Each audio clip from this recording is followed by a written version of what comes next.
Hope this time you are able to hear me well.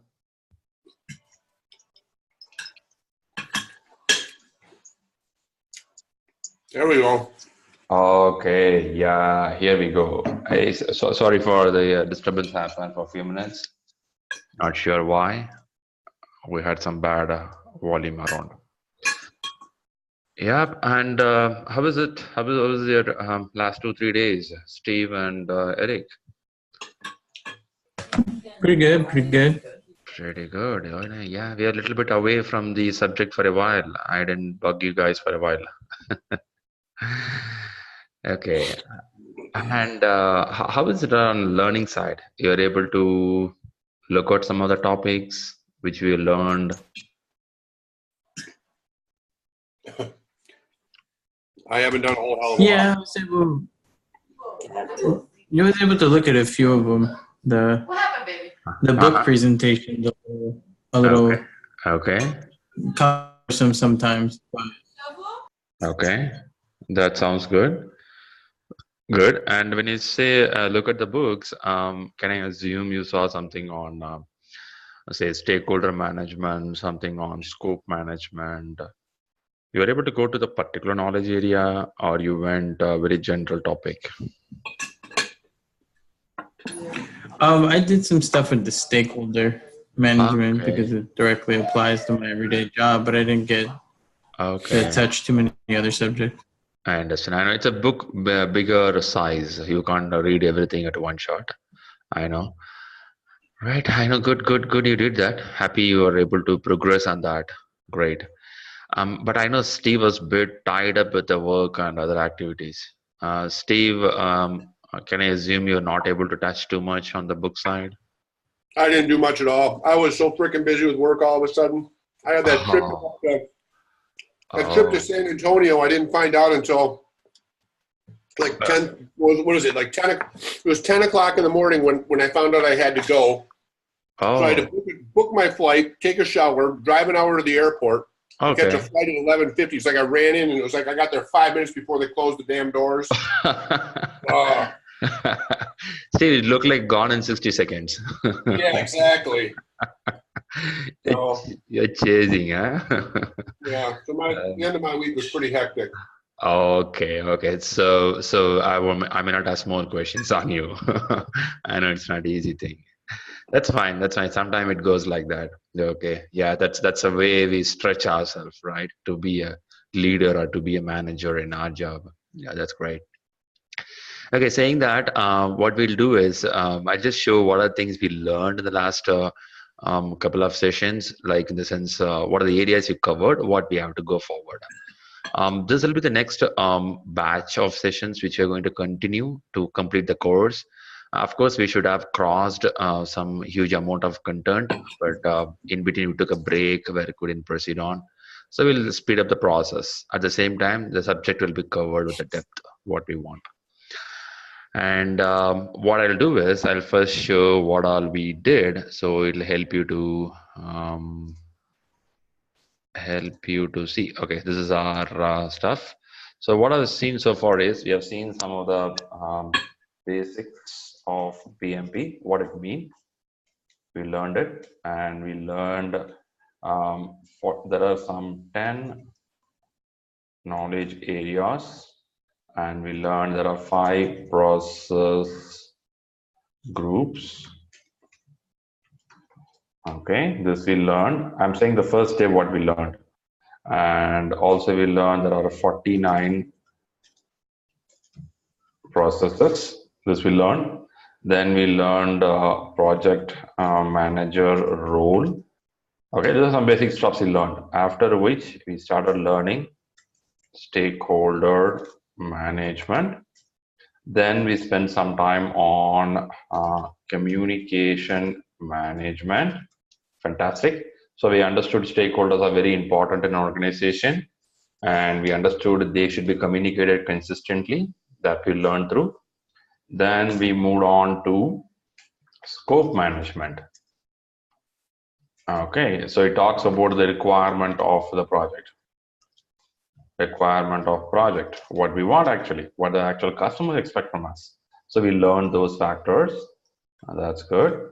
Then what we did is we moved on. Then we moved on to schedule management. Schedule management, right? What it does is it talks about timing factor. What are the activities behind that? We understood there will be activities and when will get completed.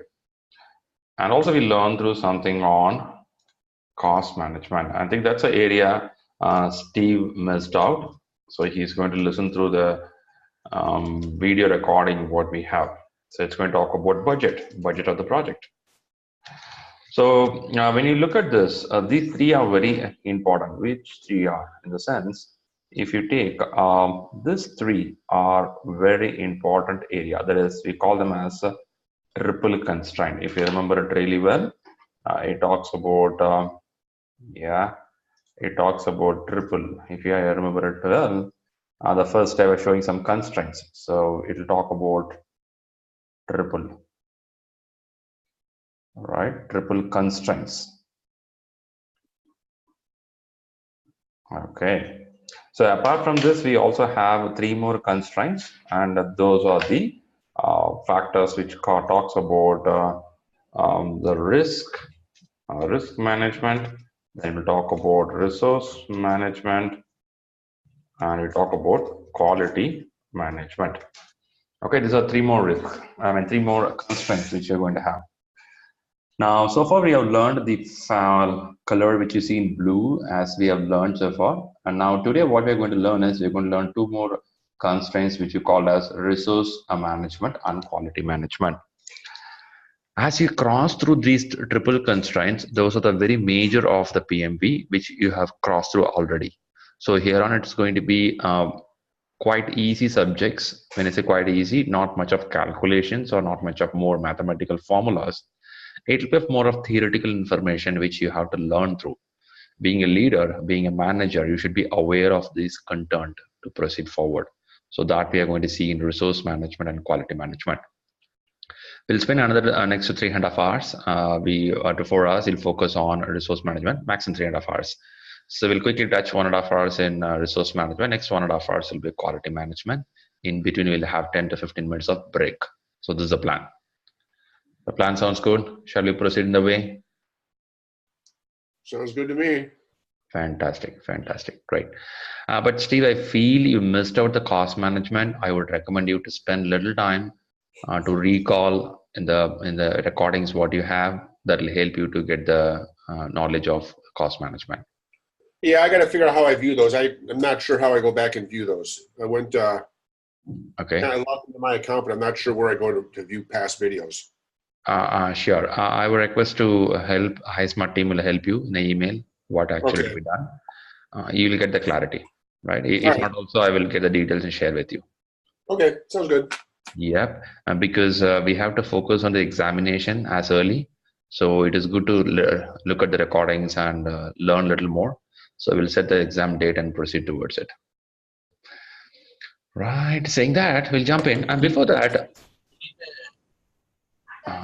you just need to make sure that if you have a Gmail account that you use, like your personal one, you need to make sure to log out of it or switch it. Because when you go to YouTube, if you log in under your personal account, the videos won't show up. They'll only show up under the Gmail account that Ismart registered for you. Okay. I think there is a message on that. Steve, you are able to get the message, what Eric is putting over?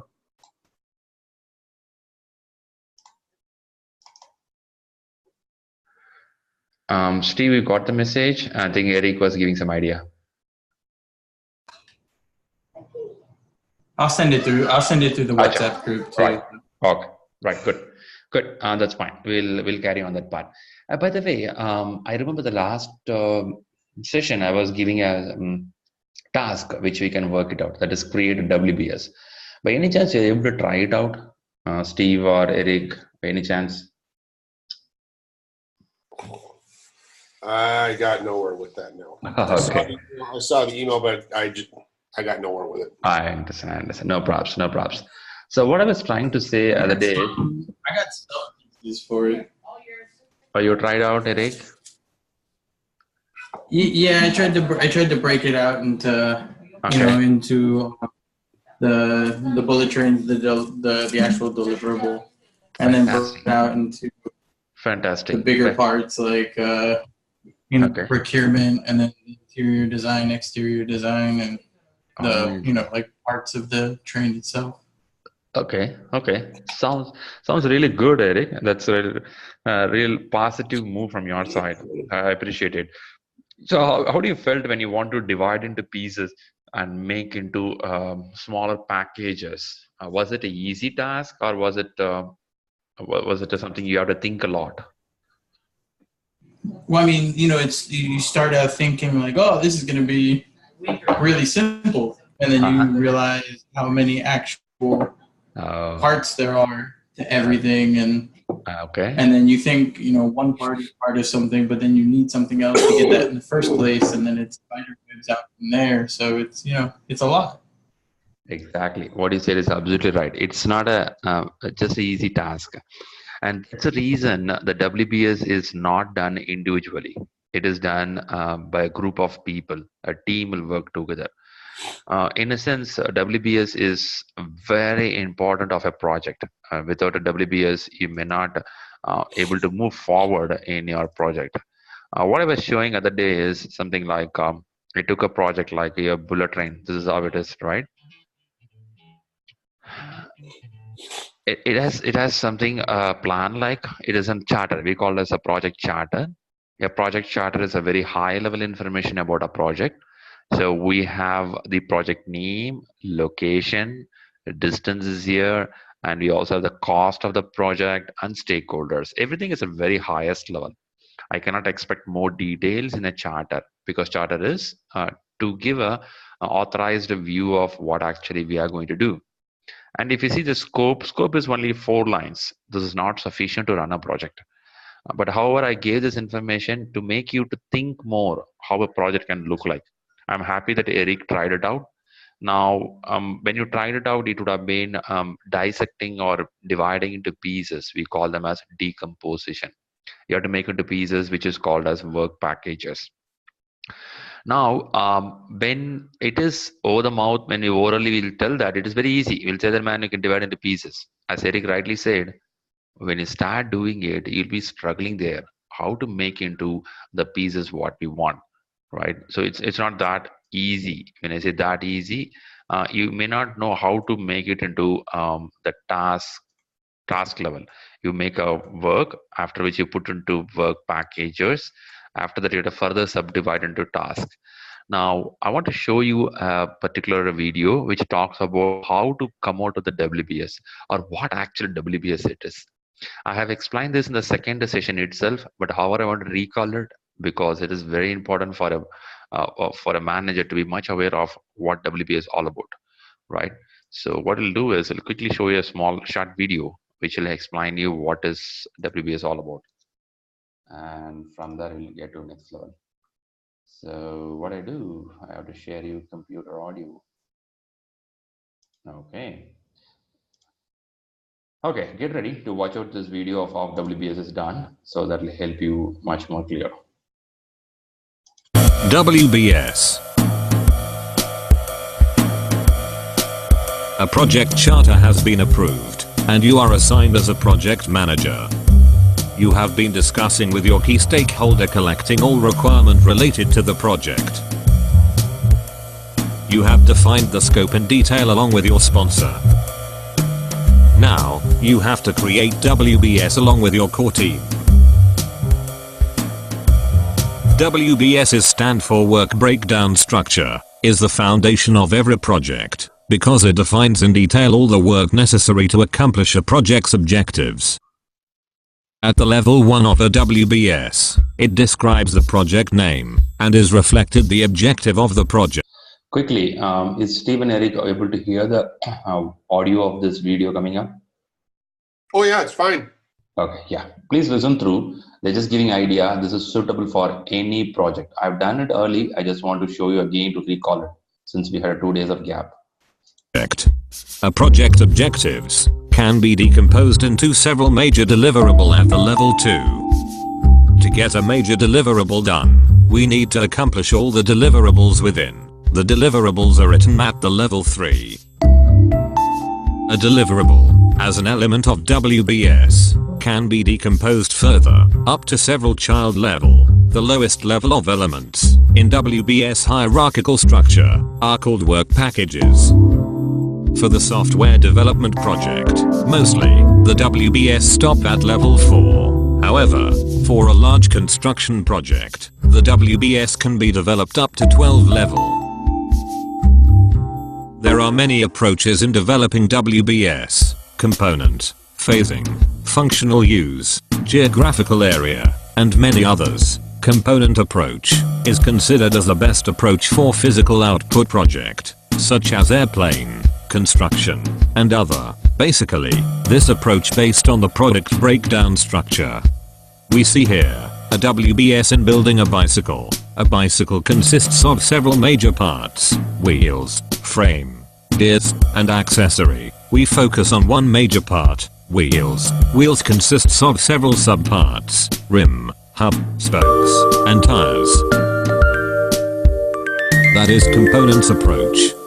Phasing approach is appropriate for a very large construction project, or can be used as well as for some of software development project.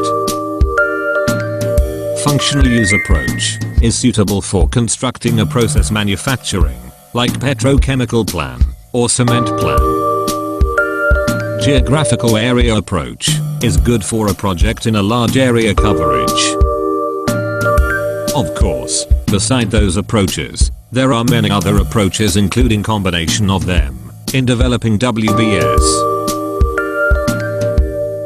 Let's create WBS by having brainstorming session and using sticky notes. All you need are flip chart paper, sticky notes, and marker. Put the flip chart paper on the wall. Do brainstorming with your core team. Each of you write any deliverable or work package on a sticky note, have a look, and rearrange the structure. Let's have an exercise in developing WBS for a small project. One day, you are asked by your relative to help her in managing a wedding party. Each of your core team member write any deliverable needed in a wedding party on each sticky note. First, we put the project objective, wedding party. In a wedding party you need to have a program. Do not forget about the invitation. We will provide the invitee with souvenir. Then the receptionist will be one of the deliverable. In Indonesia it called pagarayu. We need to do the photos and videos. Oh yeah, as the major deliverable will put reception. Of course food would be one of the deliverable. Beverages as well. Don't forget to mention the venue, including chairs and tables. Decoration as well. How about drinks, documentation, and party place? Put aside all the notes. Leave only the project objective at the upper center of the paper. Now, we start to figure out the major deliverables. Oops, we have two notes that have similar meaning: venue and party place. Why don't we use venue instead of party place? We continue looking for other major deliverables. I guessed, we already have all the major deliverable in our WBS. We need to figure out the constituents of each major deliverable. Oh, beverages and drink are the same things. We need to rearrange this and add a new major deliverable: catering. Some of the major deliverable have not decomposed yet. We need to find out their constituents. Invitation. We need to have a guest list first. Then, we have to print the invitation. The last deliverable would be the distribution. The program is decomposed into two deliverables: traditional ceremony and master ceremony. For the documentation we add another deliverable: album creation. At this point, we need to add the lines to show the structure of this WBS. Now, we have a complete WBS. Wait a minute. We miss one important major deliverable: project management. Project management elements have to be exist in every WBS. It represent the work to be done in managing all the process of other elements in the project's WBS. A WBS is an Steve and Eric, are you able to follow the content of what's going on here? I am, but they forgot music and entertainment at the reception. They don't have music and entertainment. Okay, there you got. Okay, Eric, you find something missing out here? Did I find something missing? Yeah, you found Steve found it. They missed the entertainment part. Yeah, I was gonna say music. Okay, great. Why I stopped it here is I want to show you that. See the way how they're putting into pieces, right? So it is not an individual effort. It is a team effort. You're not going to break your head. It's going to be a group activity where the team, when I say team, it could be a domain expert. It could be your architects. It could be your subject matter experts. And along with you as a manager, as a leader, you'll start progressing. If you see here, one part I want to tell you. If you see here, there is something called, they talked about the product scope here. They talked about reception, invitation, venue, program. These all gone under product scope. When you see the leftmost, this is the project scope. I'll divide it into two. Up to this part, the part which I'm showing in the mouse, and this part, it's only what they want. And on the leftmost, what you see is how do you do it. So how and what mixing together, it's called project management. On the right, you will see all the how, what factor, what the actual customer want. This we do as requirement gathering. This is what we did in scope management, in collect requirements. We ask every stakeholder exactly what they want. As this is a wedding party, you know what you want. But if it is a project which is an external team or external stakeholder requirement, you have to ask them explicitly and understand some of the implicit requirements. After collecting the requirements, on your left, you see the project management coming up, where you have the project execution plan, communication plan, and stakeholder plan. It keep going on. So you make all these plans along with what the customer want, and that makes a real project. Let's see a few more minutes about this video. It will really show you how actually it's being done. And when you see a reception becoming a particular split up level, it is called decomposition. In PMP, we use a tool called decomposition. I'll take invitation, and I know in invitation, I need a guest list. I need an invitation production. I need a little more details to be collected on that. So that's called decomposition. So let's spend a little more minutes on this. Necessary project management tool because it provides a basic foundation for other activities like estimating cost, developing schedules, identifying resources, determining where risks may occur, and providing the means for measuring project status using earned value management. A good WBS represents 100% of the deliverable to be done in achieving project objectives. It means there is no other work to be done outside the WBS to achieve project objectives. When we are creating WBS, we are answering what questions, or sometimes how questions. We are not answering why questions, or who questions, or how much questions, or whom questions, or when questions, or resources, or materials.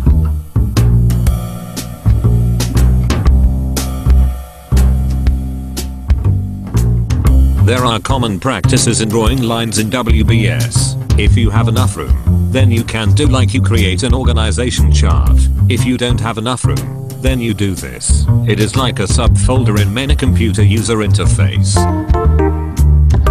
In any case, you cannot draw the line like this, because it means that guest list is the child component of invitation.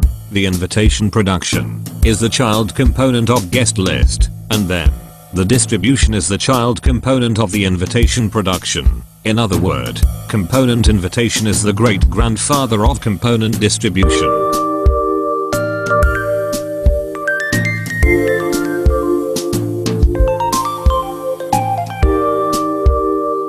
We see here some sample of WBS from many different type of projects. All of these WBS are taken from real projects. The first one is building a cement plan. It is a large construction project. This WBS based on functional use approach combining with some other approach. The second one is outlet expansion. It was taken from one of Indonesian bank some years ago. This bank wanted to expand its outlet all over in Indonesia. It was a multi-year project. The third one is a software development and implementation project. The organization did not develop on their own. They hired a consultant to develop the program as well as to do the change management process. The last one is about construction project. We can see a typical construction project.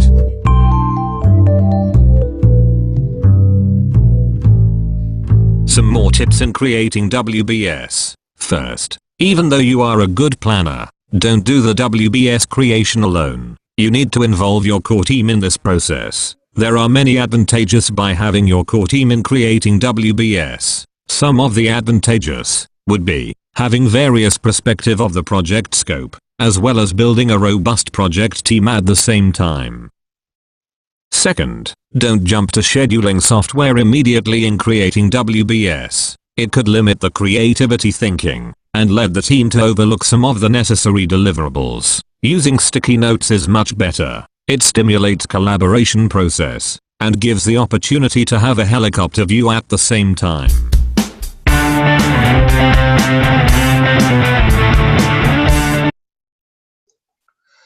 Okay, hope this helped a little bit to get a clarity about how the WBS to be done.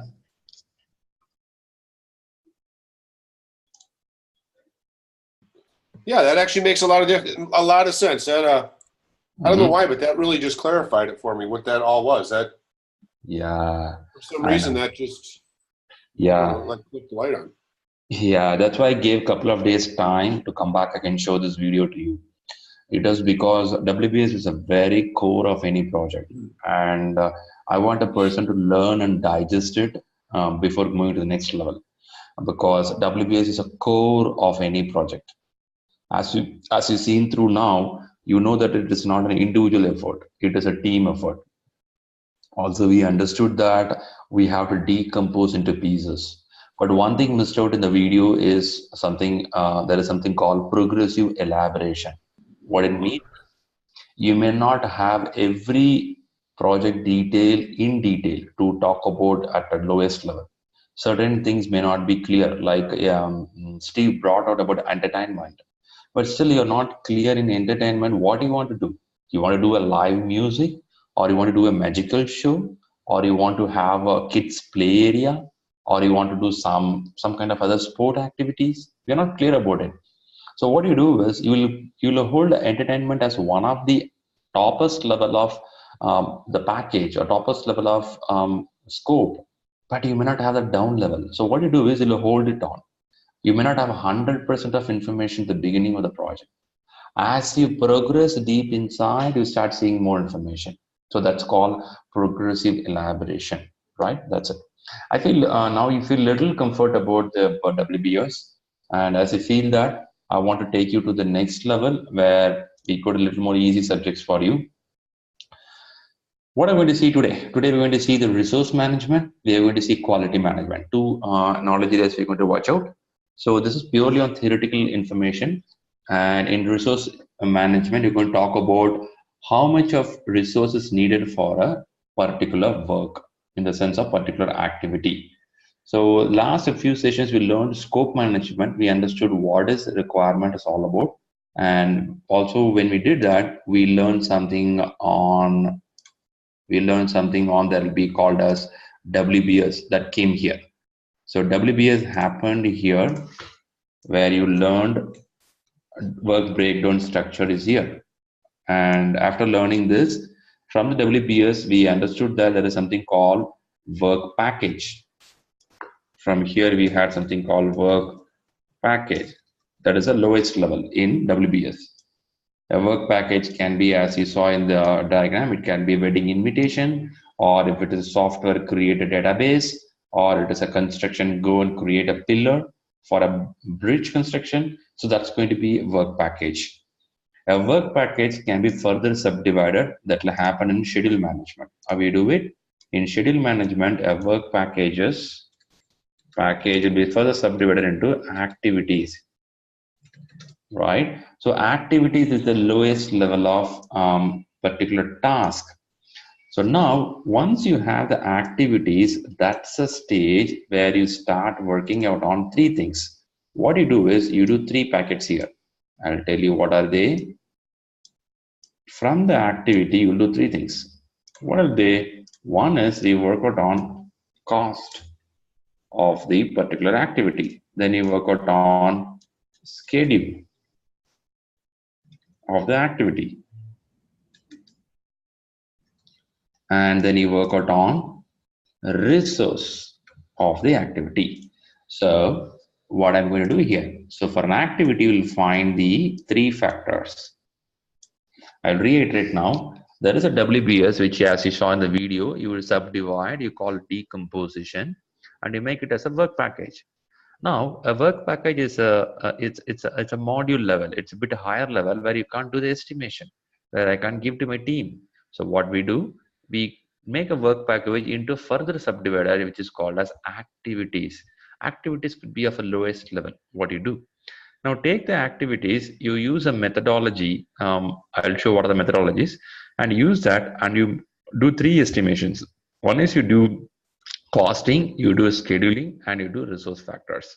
Last few sessions we did scheduling, and last session we did cost factor, how much it will charge. It will talk about dollar value. Here it will talk about time factor, and in resource we will talk two things. What are two things? In resource we'll have two factors. One is going to be of human resource, other one is going to be of material. Other one is going to be of material. So a resource further subdivide, which is called going to be like it's going to have a human resource as well material. This is how it's going to work out. So if you are clear on this flow, you are so good in project management now. You know that WBS, you know, as a package is there. After the package, activity is going to come. Each activity we talk about cost, schedule, resource. Under resource, we're going to talk about human resource as well as material.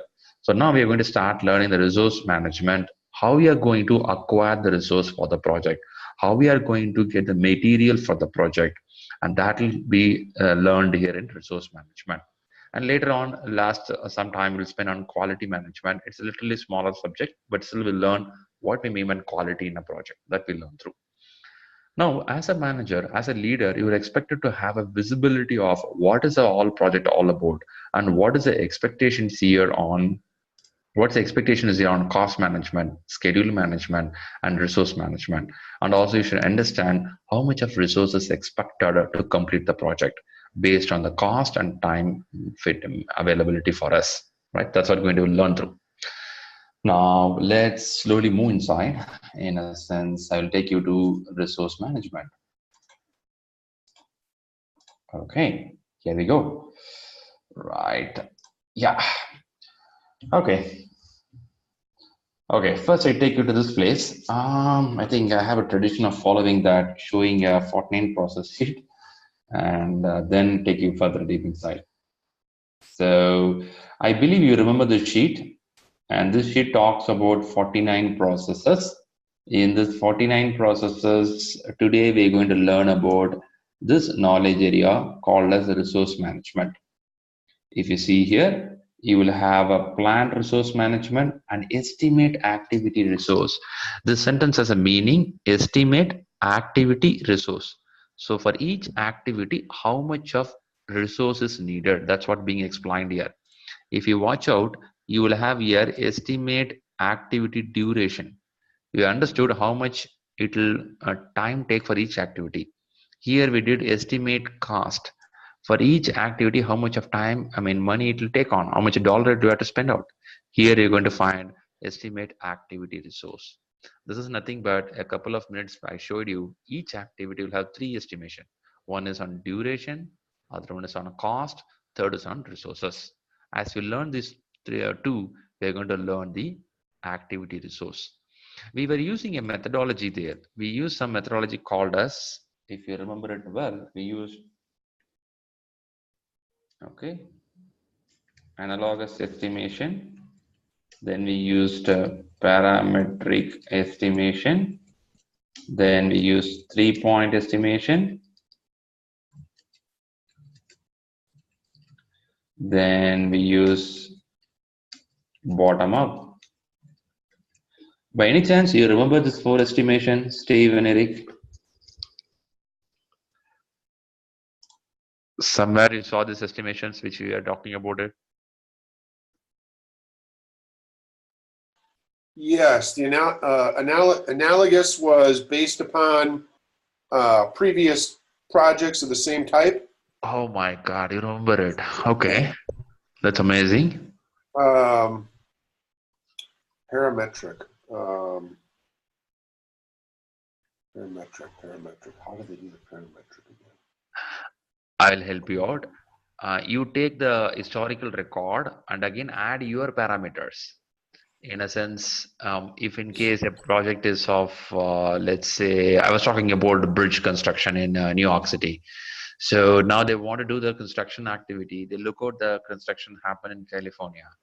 So they take the same estimation happen in California, but they add the parameters. New York will have its own parameters of, say, the weather condition could be different, the size and depth would be different, and it could be a little more different in the labor activities. So if you add more parameters with the historical information, you get a closer estimation. That's called parametric estimation. Good. I'm happy you are remembering the analogous part. I'm happy. And when you say 3-point estimation, anything comes up in your mind?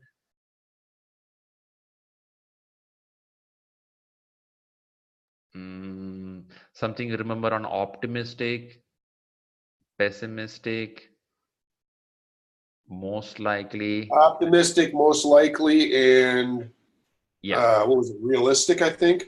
Pessimistic. Pessimistic. Fantastic. Fantastic. I'm happy you are able to call some words. So what will happen is it's called as PERT, the name of the 3-point estimation. PERT means Program Evaluation and Review Technique. That's the name of it.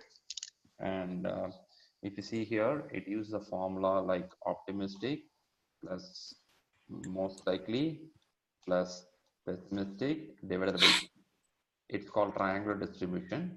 They have one more formula which goes by optimistic plus 4 into most likely plus pessimistic divided by 6. Okay, okay, this is the formula for 3-point estimation. And bottom-up estimation goes by, you start from the lowest level and start the estimation to understand how much it will needed for the work to get completed.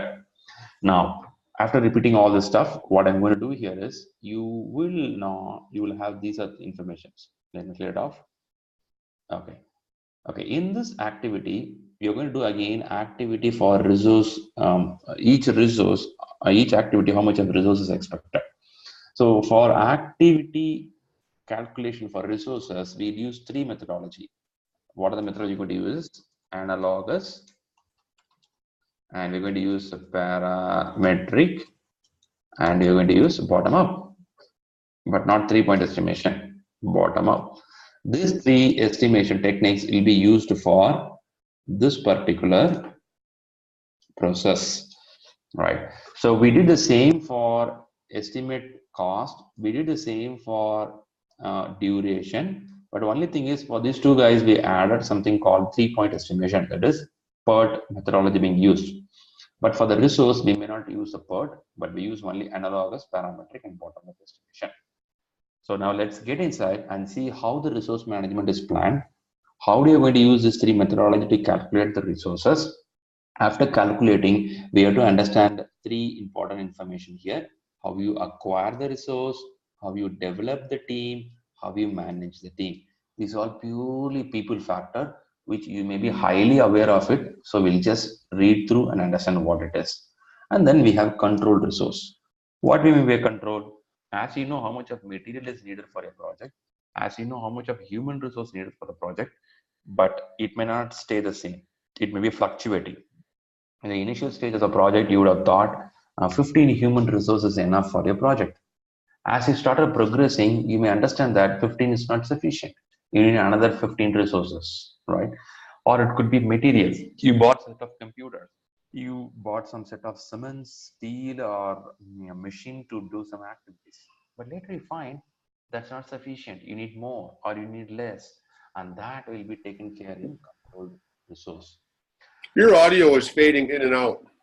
Really? Let me see. Is it better now? That's a little better, yeah. See, I thought it was my connection. Yeah, it's just a little low still. Okay, so shall I maintain the same now? That sounds okay. Okay, okay. I'm keeping the mic a little closer to my mouth. Okay, it shouldn't be too much also for you, right? Okay. Now, getting back. No, it's good. Good, right? Okay. Now getting back. Now, what's happening here is I'm trying to show you what we're going to do in the resource management, what we're going to do all this acquired resource, develop team, manage team. And I was talking about control resource. Now, what are the things here plan is, as you remember, there are something called 5 process groups: initiation, planning, executing, monitoring, control, and closing. In this place, you have initiation as a start stage. Then you have the planning where you work out all the plan activities. Then in execution, you work out on your team do the work. Here it's very important the actual work is happening. That's on execution. And monitor and control work out on the policing factor. They watch out what actually planned are we doing it. Here we made a plan. Are we following the plan? If you don't follow the plan, they use a term called control. In a sense, you bring back the team in the same line where they have to be. So that's what's going to happen here. I'll give a small example here. A project resource management, it's a software project and or it's a construction project. You understood each activity, how much of resources expected. It could be a set of materials, machines, or it could be a set of human resource with computers, or it could be Amazon cloud server or Azure cloud server. You understood what all you need to do the project. As you start doing the work, the real involvement happens from the team. And it could be a fluctuating. It may not stay the same numbers. As we do that, we do for the next stage, which is called as controlled resource. The controlled resource talks about how you bring back the need and actual particular needs, right? Hey, just hold on, just hold on. Okay, I'm back. Some connection issue. Okay, that's good now. Now we proceed on. I'm going to show you some of the slides which explains the resource management factor, what we're going to discuss now. What do you do? Yeah.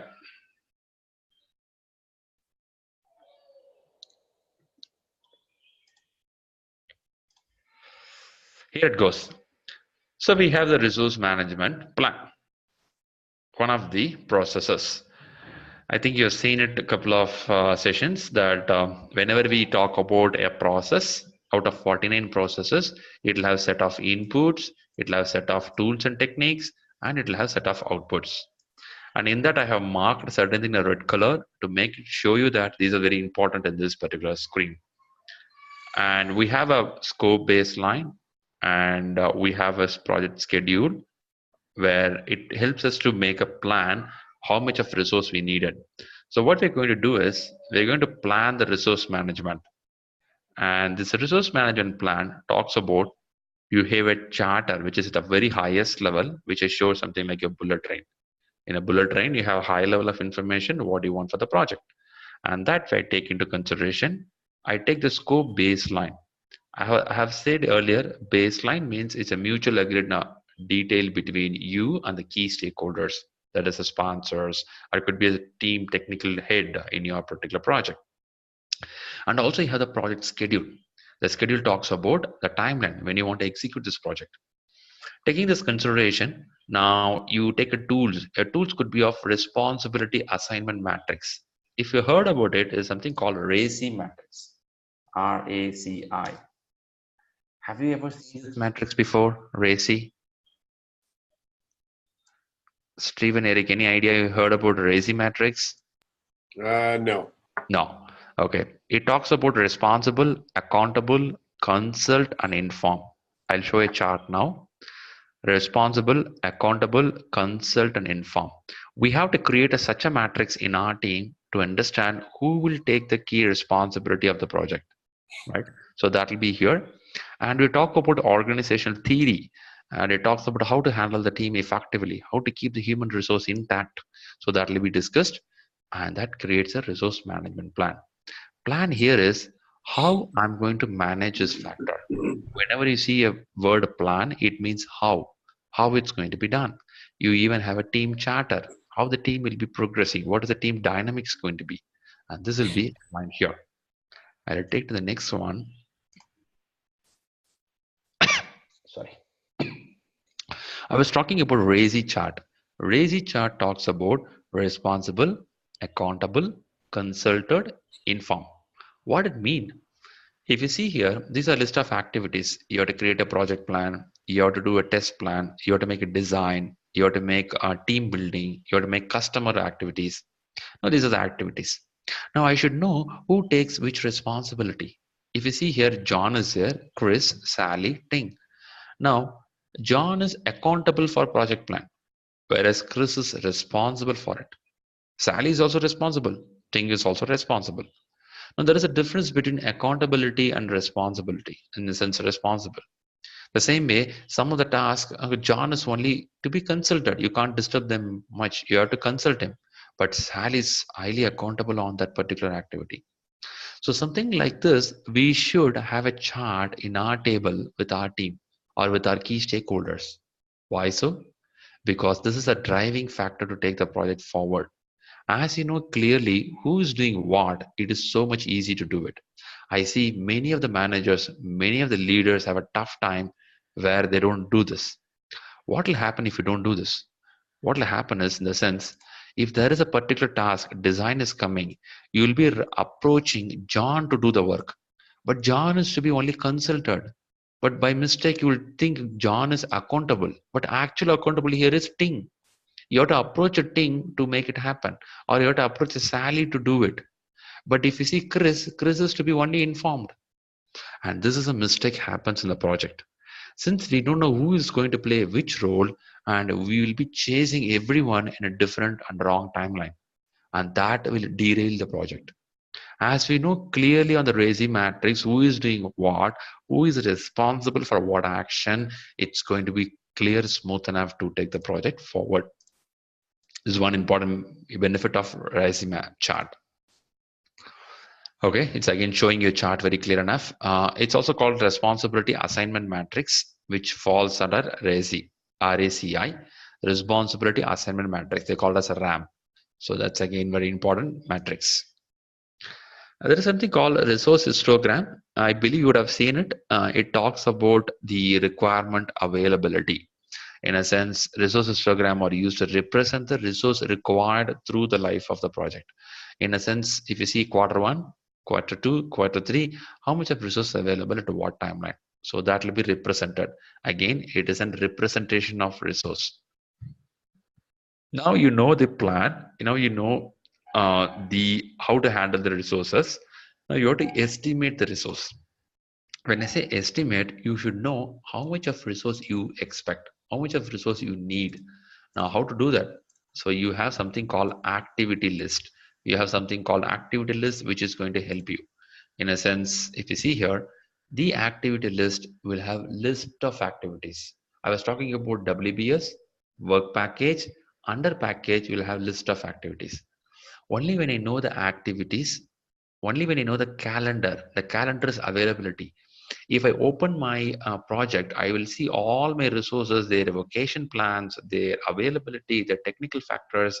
If I know all this information, I may be in a position to make an estimation. So how do you do the estimation? I was talking about three factors. One is analogous. Steve gave a beautiful explanation for analogous. And we have something called parametric. We have something called bottom-up estimation. With this, I will understand for each activity how much of material, how much of human resources is expected. Only when I know that, I will be able to tell that the resource requirement list. It's very simple. As we saw about a wedding party, for wedding party, how much of material is needed? What are the human factors are needed? So you will collect all this information and put under something called resource requirements. And you also give something called basis of estimates. When you say basis, you give the justification, you give the ground of the estimate. What do you mean by ground of estimate?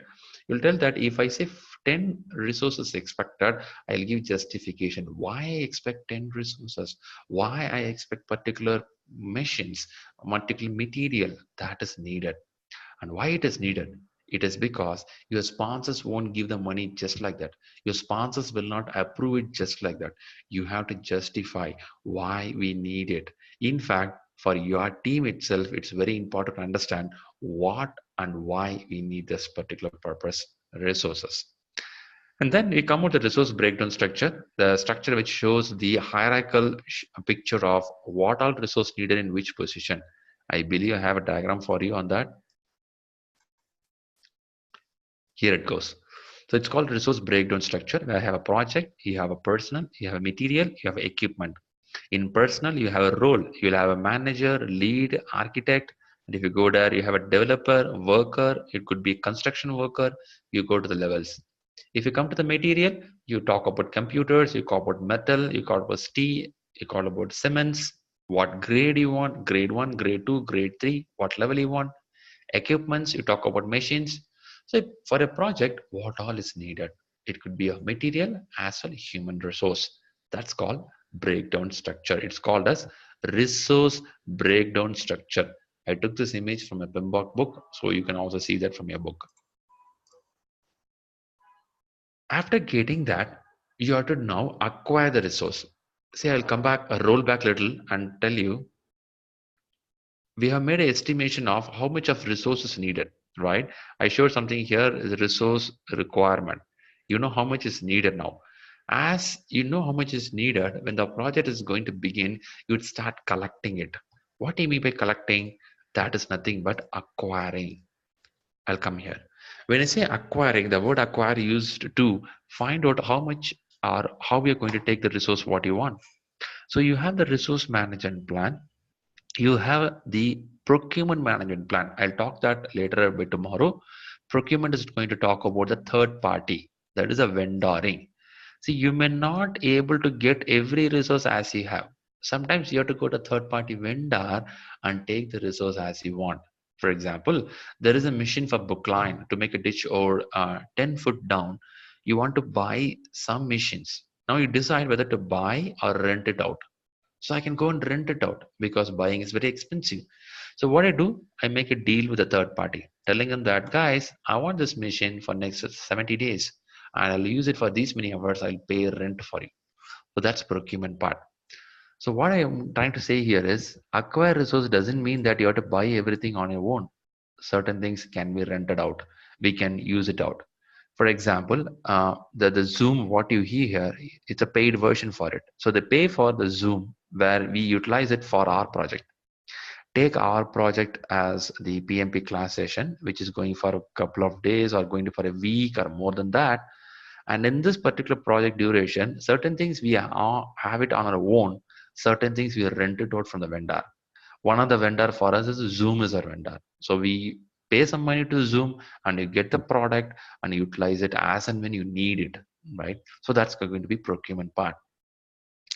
Now, what I'm doing here in Acquire is you get the project schedule in a sense when I want this project to happen, which month, which day. So I should know the schedule of it.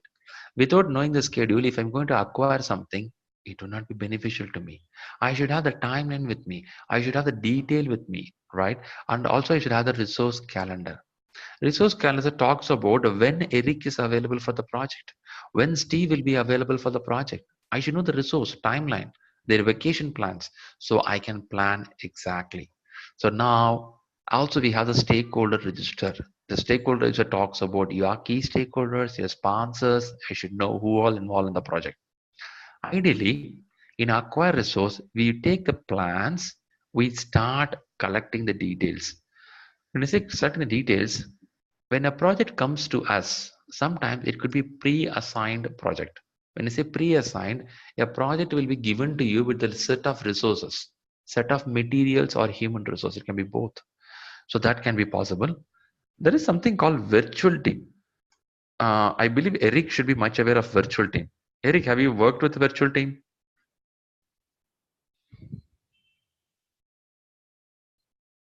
With which one? Have you worked with a virtual team before? You understand what is Yeah, virtual team means? the whole development team is virtual. Perfectly. For you, I believe the whole project goes on virtual.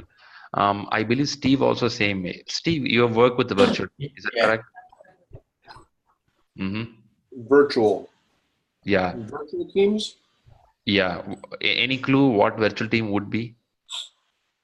Well, I know what a virtual team would be. I don't know that I've ever worked with a virtual team. Mm-hmm. Well, no, I guess I have. Yeah. Well, yeah, I guess I have. Now that I think You are doing because I when I heard it well on the first day you said that I do the project at my own. So you'll be taking the project, you will hand out to a team which is sitting in a different geographical location. They may not be in your place, they may not be at your office. So they may be a different part of the country, different part of the world. So you will allocate the task to them, they will do it, and they'll give back the work what they did to you. It's something you collaborate with a team which is far away from you, right? So that's called as a virtual team. I believe Steve, Eric, you both would have done the same way. That is, as you both work from location where you are, so you're going to do definitely in a virtual team. And virtual team is not such a easy task. It's a really tougher one. If you see a person in front, in face to face, the communications are faster. The more virtual it is, it's slightly tougher. But however, the technology has improved a lot. Now we have what we do now. We are doing a Zoom application discussion. Same way, there are a lot of new technologies in the market which is helping, but still face-to-face communication is the most powerful communication in the world. And now you will have a team which is sitting in far away. Why we do far away? It is because some of the technology, some of the knowledge base may not be available in the geographical location where you are. So we have to go for a virtual team, or sometimes a time zone facility will be there. So you work for 12 hours, you do the work and hand out to the other person in a different country, and they will do for 12 hours. So that's how it can go. I believe Eric will do that. Eric, are you doing with the team which is sitting in a different country or different geographical location?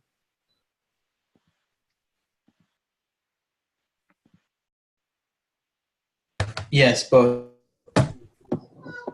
Uh-huh. So you We hand out the have we task have to. people, I have people in the United States and people in South America.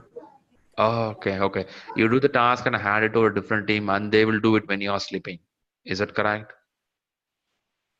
Yeah, there's no. The thing is that we don't have any set schedules.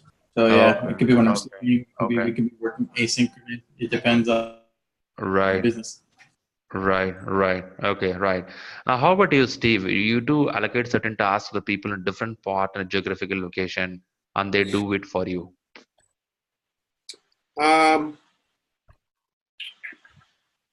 yeah, I kind of work with people based out of Chicago, and I work with people based out of Texas. So yeah, I guess I kind of do. It's Perfect, perfect. Yeah, yeah, yeah, I guess I you, do. you got it. You got it. Yeah, that's right.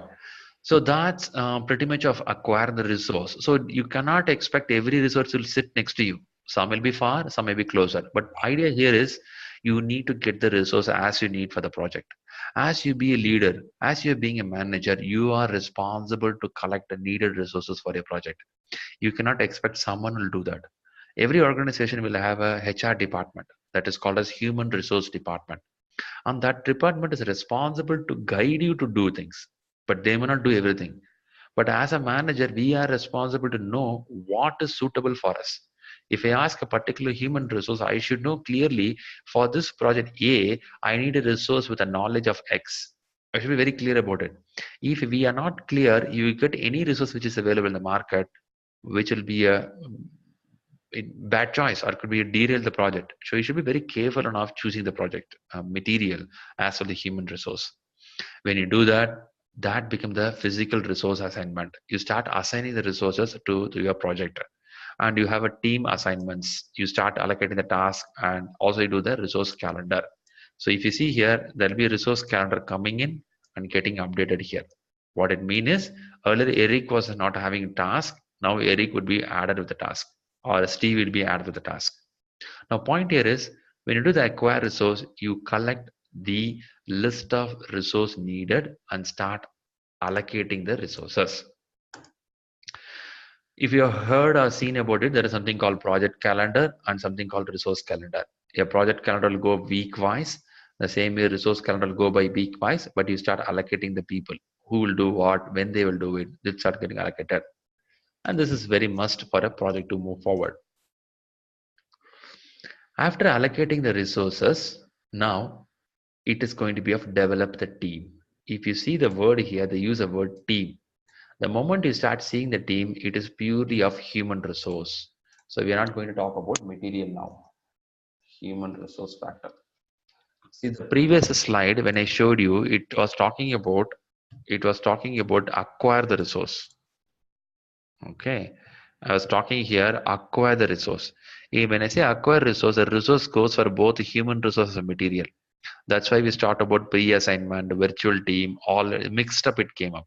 Now we are going to talk about purely human resource because it's going to talk about develop the team. Now, what you mean by develop the team is after you take the human resource into your project, it is not the end of the story. It is only the beginning of the story.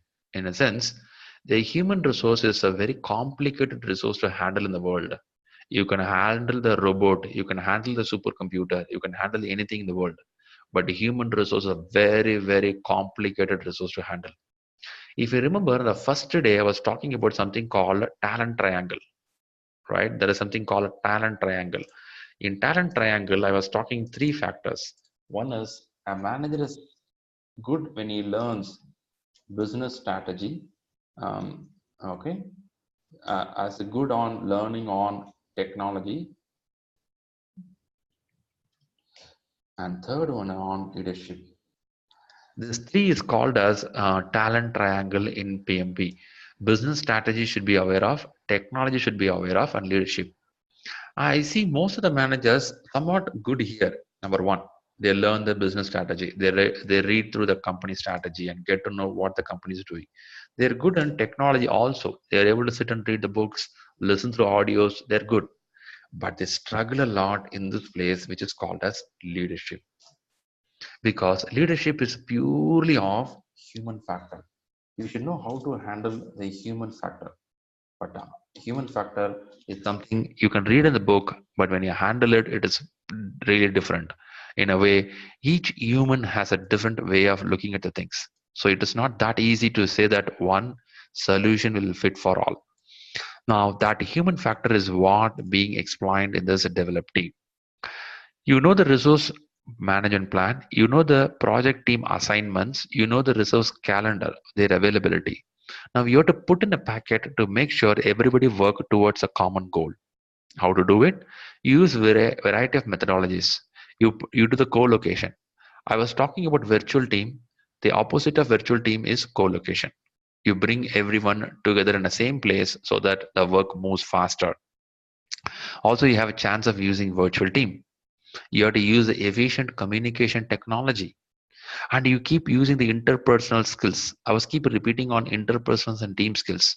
It is because, and this is the area everybody get a hit hard, that is on conflict management. Steve and Eric, do you think conflict will happen in a project? If it doesn't, you're not doing a very good job. Yeah. Yeah, I agree. Yeah. See, even though you pay highly, you give a sophisticated life, there is always chance there'll be some conflict. One Yep. resource may not like the other resource. One resource may not encourage the other resource. So it is always possible. It is something in a family. In a family, there is a chance of having conflicts within the relatives or friends. Yeah, it is possible. The same way in project, highly possible. And that's a competitive industry. It's always possible you see conflicts. And as a manager, as a leader, you have the higher responsibility to watch out if there is any higher conflict, because a conflict can derail the project. A two key resources in a project, they're having some conflict within them. A resource announces his or her resignment from the company. So that will impact your project, because you made a schedule management plan. In a schedule management plan, you put a critical path. In a critical path, you put activity A, activity B, and you know this activity is very important to be delivered by Friday. And your resource is announcing that I'm resigning from the company. I'm not going to work. And that resigning will impact your schedule management. That schedule management will impact your deliverable. That deliverables will impact your reputation with the stakeholders. So you have to be watchful on each resource factors happening around you. You cannot just like that leave that a conflict will come and it will go off. No, we have to be watchful on that. We have to resolve it. We have to solve it, right? So that's one of the thing. And there is other factors also. You should have the good influential skills. You should have good motivation skills. You should have good negotiation skills. You should have good team building skills. I have seen many managers, they're so good in technology, they are so good in strategy, but they couldn't play this role. They'll tell them that, hey guys, please leave me. I will be individual contributor. I don't want to be a team person. When I ask why, they said, no guys, I can't do well with the team. If I open my mouth, always it becomes conflict. If I say something, people fight with me. So I cannot make a person to work. I can work hard. I will work 24 hours, but I can't make another person to work 1 hour. So that's a one area is very hard for a leader. That's why leaders are highly appreciated. Leadership is something like it is not doing everything on our own. We have to influence the people to do the work. We have to encourage, we have to motivate the people to do the work, right? So that falls under interpersonal skills. It is not something like you force the people to do work. You have to motivate to do the work in a sense, the way how we convince them, the way how we show the goals to them, the way how we behave, and the team started working in the direction what we want. And that is highly appreciated at team management, right? To do that effectively, I'll show you a couple of things. There is something called recognition and rewards. I want to understand, Steve and Eric, do you agree rewards is important for a team or a project? Absolutely.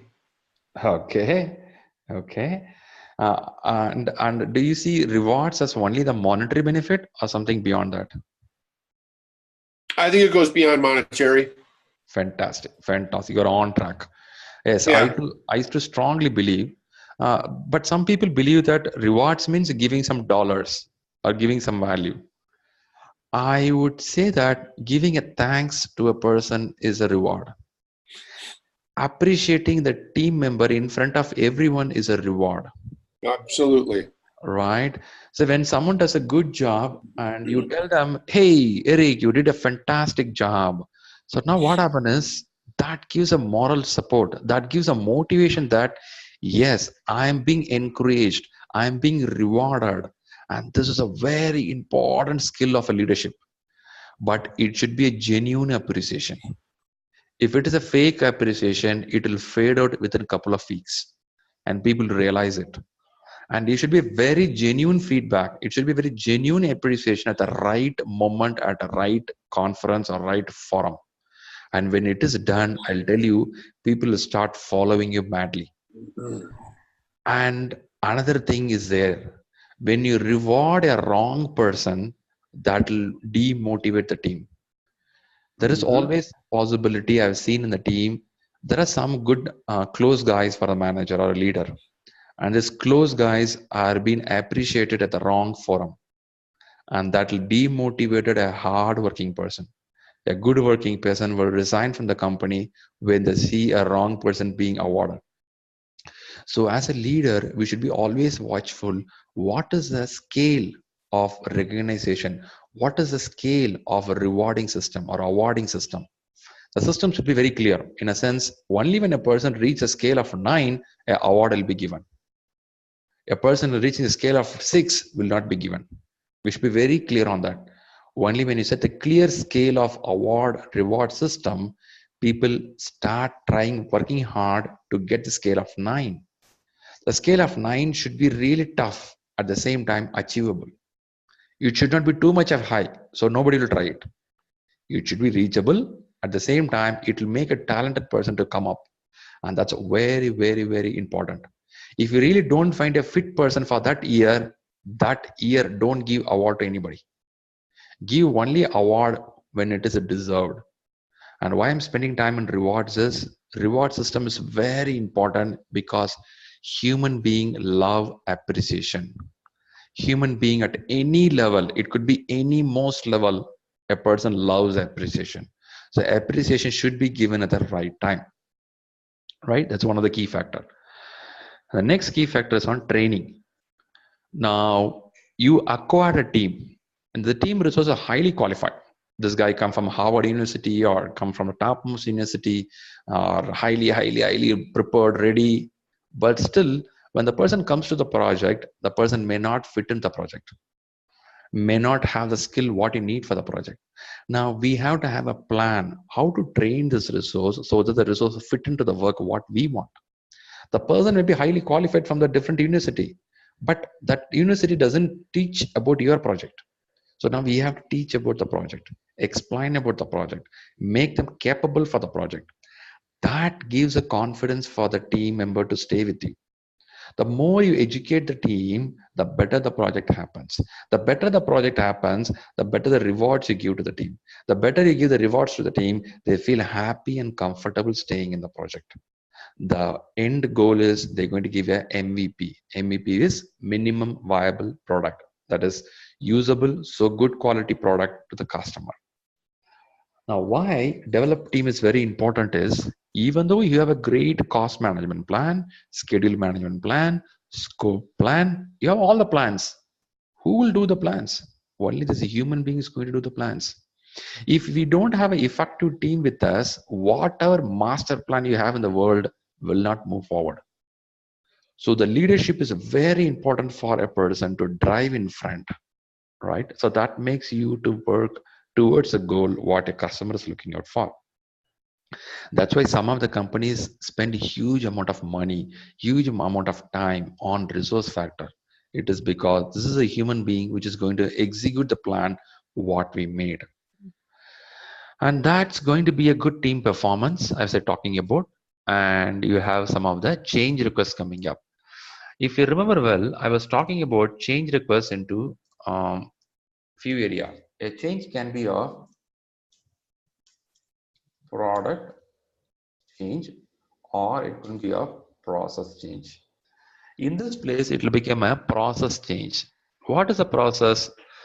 I'm talking about co-location, training a team, reward system. These are process. Every company has this process. If you feel it is not going well with your company, with your team, you have to change the process. Say a reward system. You start giving a reward and monetary benefit. And every 3 months you give reward to someone. And people know that every 3 months someone is going to get it. So it will not have that effectiveness. Then you change the process. You tell that if really there is no qualified person, there is no reward this year or this quarter. If you do that, that's again a change in the process. That could be a change request. Okay, end goal here is develop team is very crucial for a leader to keep the team motivated. How do you motivate? You motivate by rewards, you motivate by training, you have individual meetings to them and keep them really engaged with the work. That's very important. Saying that, I'll take to the next level. Okay, it's 1.5 hours. So we'll go for 10-15 minutes, then we'll take a break. We'll start on that. I'll talk about Tuckman rule, then we'll take a break. There is something called Tuckman rule. This Tuckman's team. In a sense, if you see a graph here, you will see something on performance of the team on the bottom. On the leftmost, you see the effectiveness of the team. Tuckman came with the idea. Tuckman is very famous for the team performance rule. Tuckman is saying that a team at the first stage will be the forming stage. Say 5 people join together, they start working it. It's a forming stage. Not much introduction with each other, but they know they have to work together. And from there, the team could move towards something, a stage called as a storming. In the stage of storming, they started using the word I. They won't use the word we. There won't be a we factor, it'll be only I factor. They'll tell I'm the best guy. I know what to do. I said this. So they started using I and you. That's a very tough stage. Slightly there'll be a warmness here where the people don't realize each other's strength. And from here, the team can move to the next stage, which is called as a norming. In the norming stage, the team will start realizing each other's strength. A person with I will start becoming taking responsibility for other person, start understanding the strength of other person. They start appreciating each other. So norming is a better movement from storming stage. After norming stage, the team will go to the next stage is called as performing. This is a high calibration stage. In this stage, you will start seeing the word called we. They mostly use the word we. They won't talk I, they say we. We as a team will win the game. So this is a high acceleration team. After doing the performing, the next stage is there, which is called adjourning. Adjourning means a disperse from the moment. Now every team will have a forming, storming, norming, and performing. Now you cannot expect a team in the norming will definitely will go to performing. There is a good chance it can go back to storming also. Eric and Steve, have you ever witnessed any team which was in the storming and went to norming and again came back to storming? I know I've stormed more than one time. I've stormed out of the room several times. Okay, okay. How is it, Eric, on your side? Okay, yeah, yeah. Storming happens. Storming happens. See, this is sometimes what happens is there'll be a five-member team, and the first couple of weeks it'll be in the forming. Third week it'll become storming. You have a boardroom fighting, all whiteboard fighting. Everything will happen.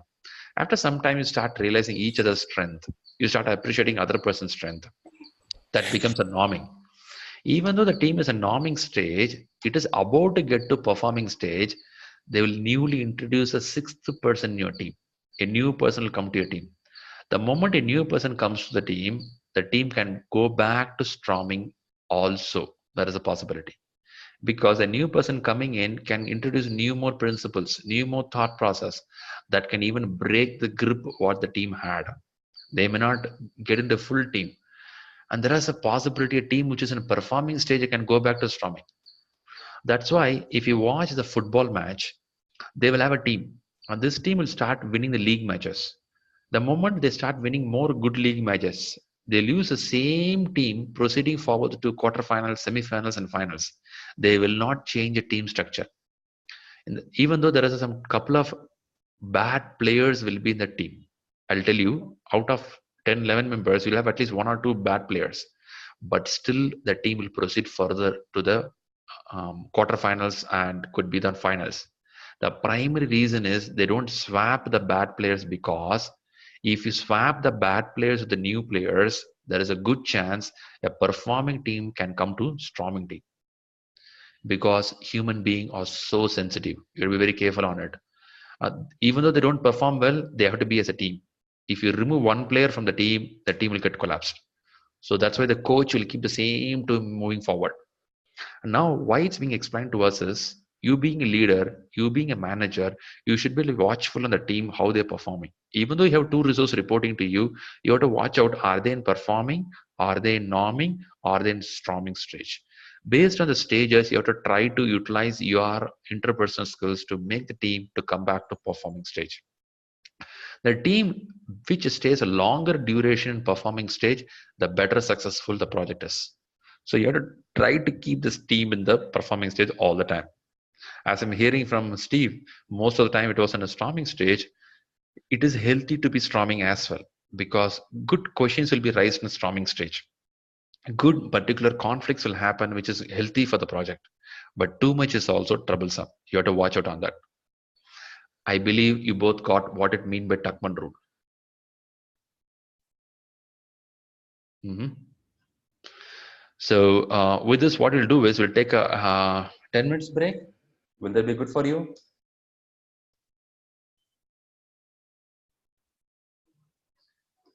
Eric and Steve, shall we take a 5 minutes or 10 minutes break here?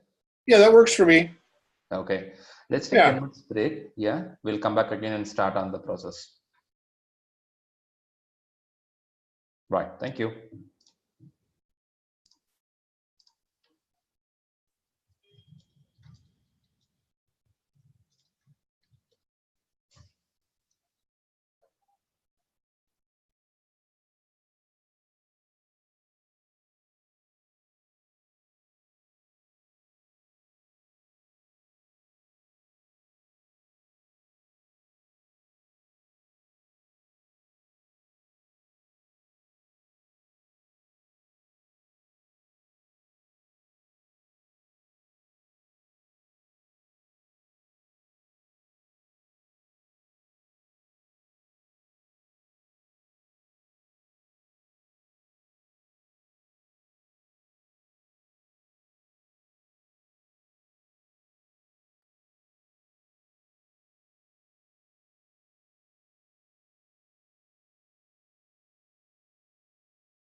I'm back.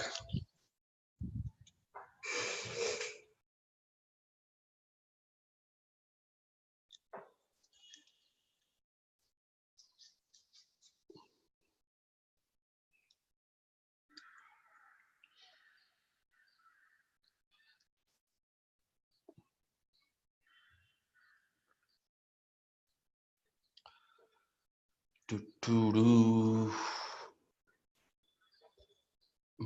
Mm.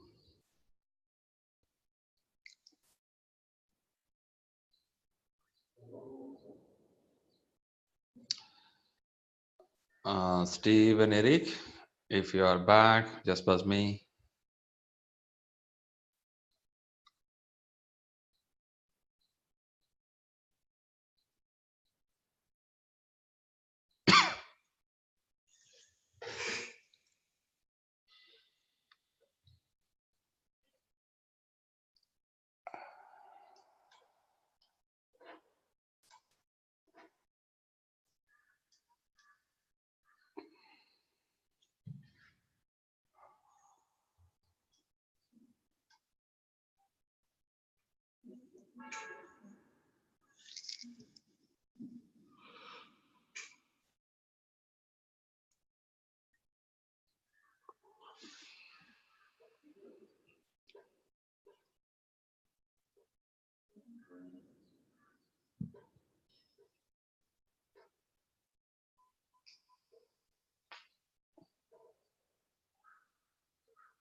And I'm back.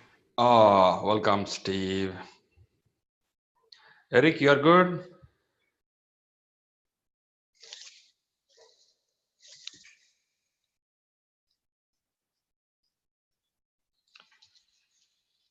Okay, we will start on. Let Eric join the game.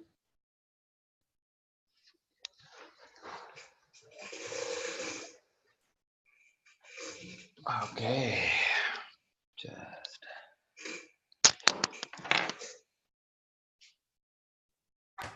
Hey, I'm back.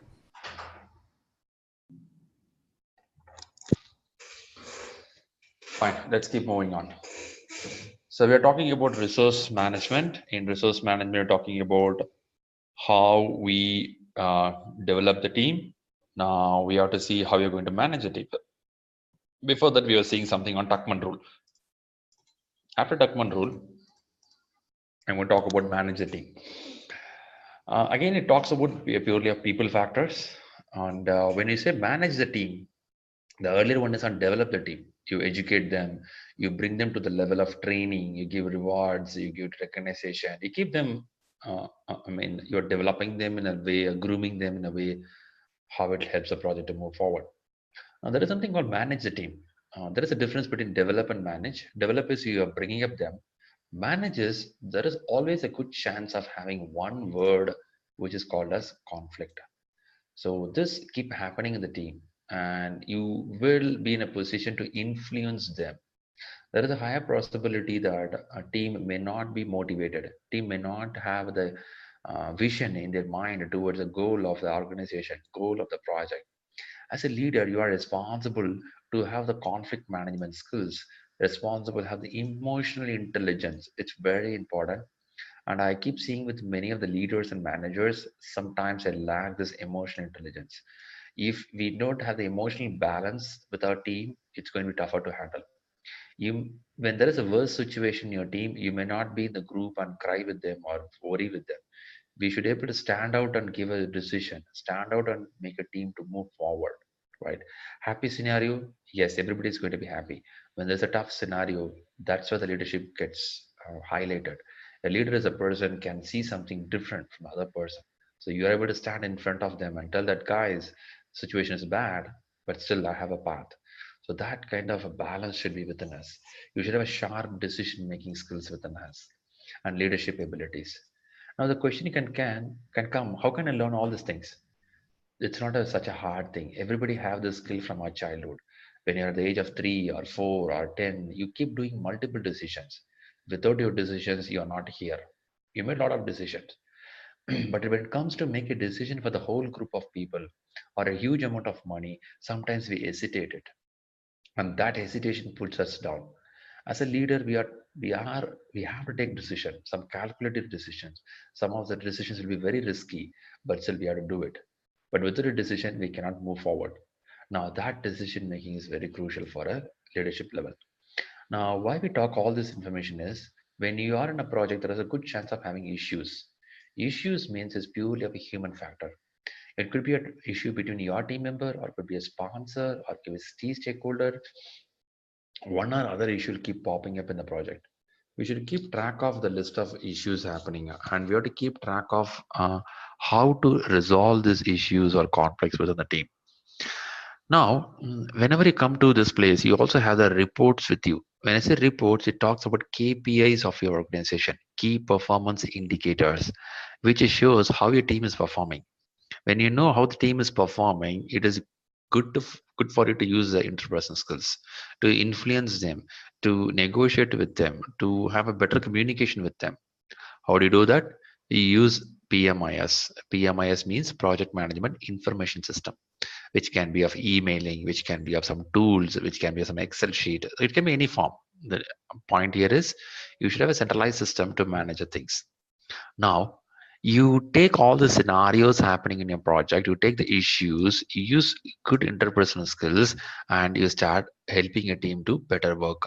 And sometimes the process may change. The process, how you do here, may not work out. So that can become a change request to make sure that it goes well. All in all, if you watch out here, it is purely of a human factor. But the human factor sounds easy when we speak, but when we want to handle it, it gets a little complicated. We'll see a few more factors here. Yeah, when I say complicated, it talks about conflict. So conflict can happen of multiple scenarios. It could be of resource unavailability, scheduling priorities not set properly, personal work style. I see this happens many times. Some of the senior most resource in your organization will tell that, hey, this is how it works. I can't change, or we can't change. And that creates some conflicts. Expertise and experience levels. See here, the word experience. Some people with the experience of 10, a decade or 2 decades will tell that, hey, you know what, this is my style. I can't change it. This is how it should work. That can bring some conflict in the team. Communication issues. Many a times there is a gap in communication that can create the conflicts. More are there, but here the listed few, there could be more. So there'll be a lot of conflicts happening in the project. Now you may ask me why I should learn this. In a PMP, why I should learn this? PMP looks at a project management at a 360-degree dimension. They don't look only the resource, they don't look only the costing and scheduling factor. They watch out on each and every factor to make sure the project is winning. On the first day, we are talking about 40% of the project win and nearly 60% of the project fails. If you look back the record, why the project failed, you may be surprised. Some of the project will be failed because of these reasons. It could be these reasons. There is a conflict within the team. There is a conflict within you and the stakeholders or sponsors, which could be a reason for the failure of the project. So PMP is not allowing any corner to have a reason for failure. They're trying to say that, hey, these are the areas, keep a watch. Doesn't mean that you have to spend a whole day in this activity. It's a watchful activity. You have to keep a watch on that. Okay, there is something happening in the team. Let me try to resolve it. If things are going well, appreciate it. So that's very important. I take further. Of course, this is talking about some of the Thomas Kellman's model of conflict management. They say that compromising is a better way, and sometimes you have to collaborate with the team, competing with the team, avoiding, accommodating. There are a variety of ways of handling the conflicts, but compromising is a better way, or confronting is a better way to handle the conflicts. Of course, this is not for part of your PMP exam, but still, I just want to give an idea to you.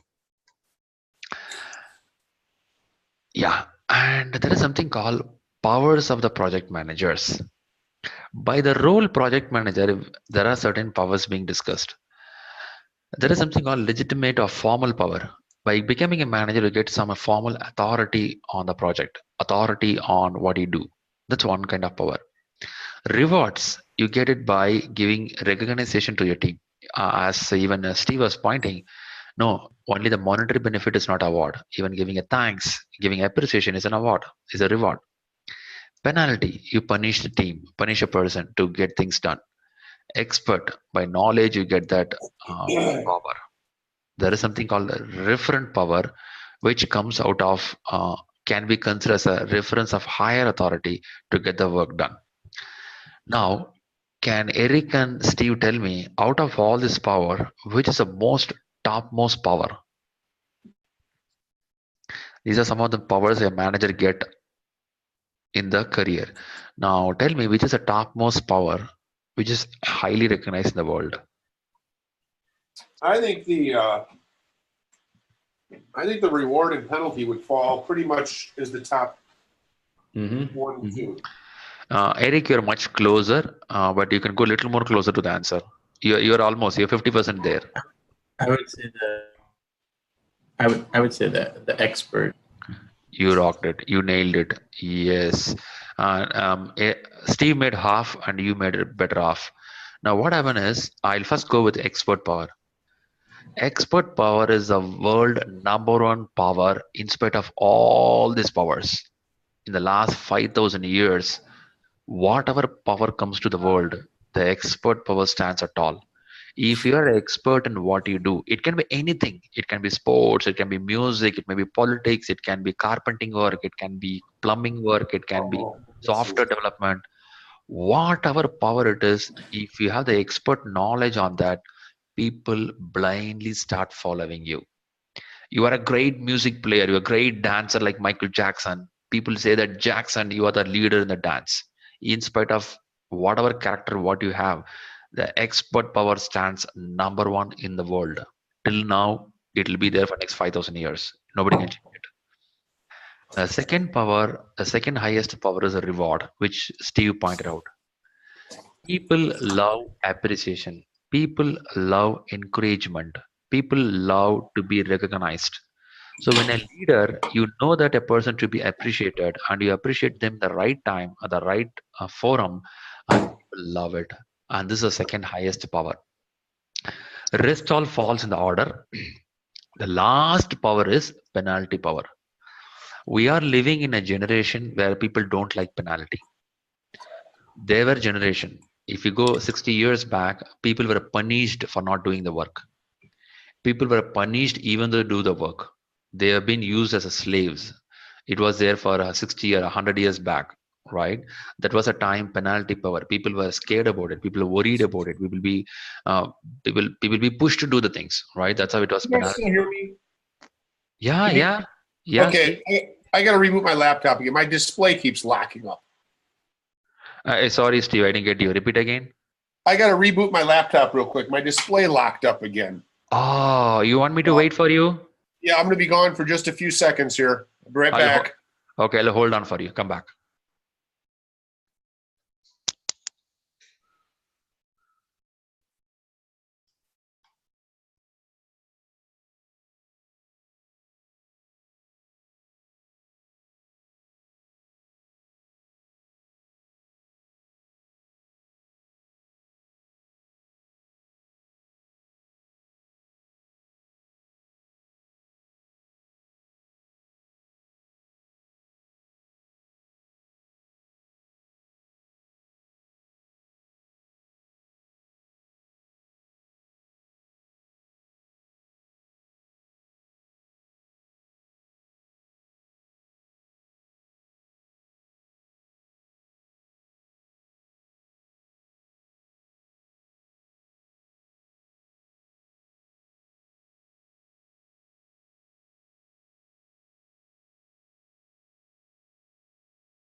Uh, you there?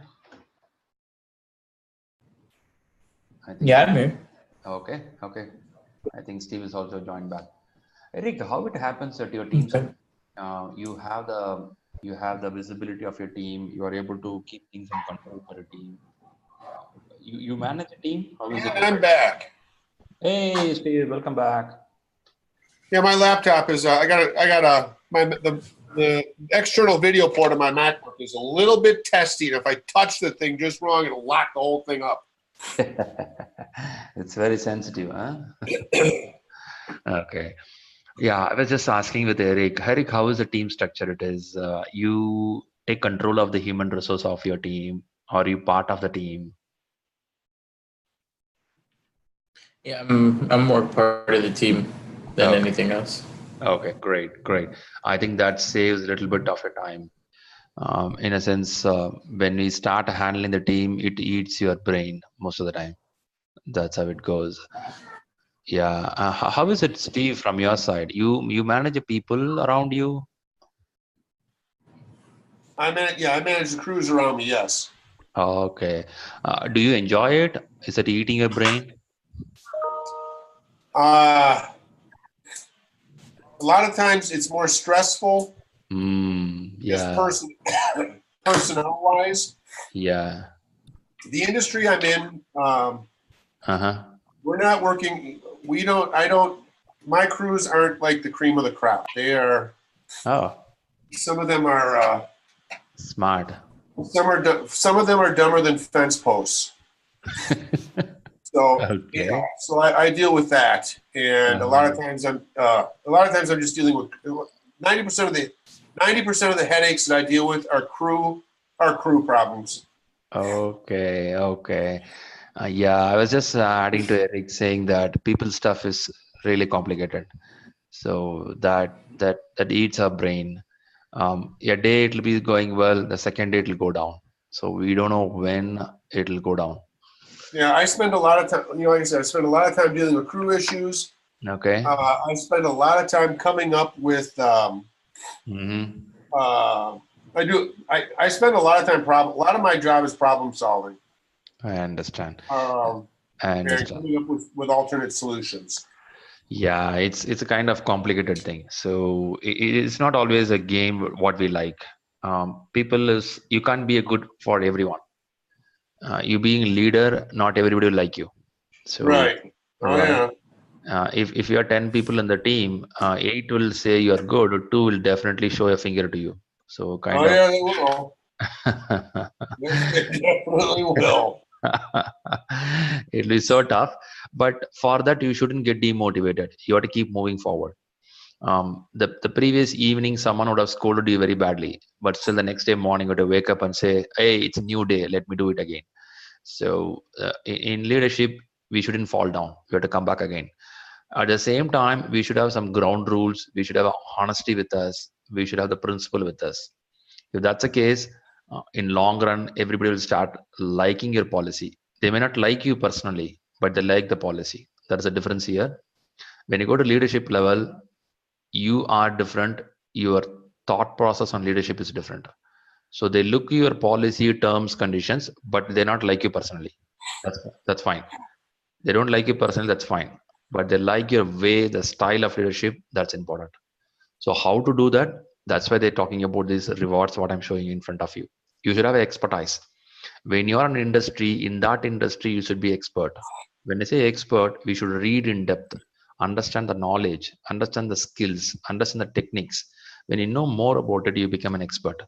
When you become an expert, people automatically start liking the person on the field where they're expert. When you have expertise, still you should be humble and honest, and you start to reward the team.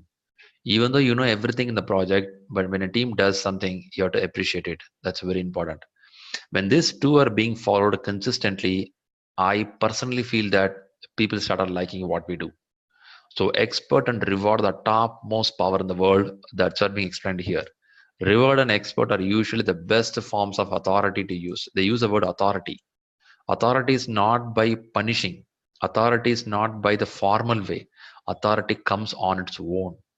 As I was talking about Michael Jackson or talking about any top guys in any industry, it comes on that when Jackson comes on a stage, people start crying and shouting loud, "Hey man, I like you." It's because of the expertise.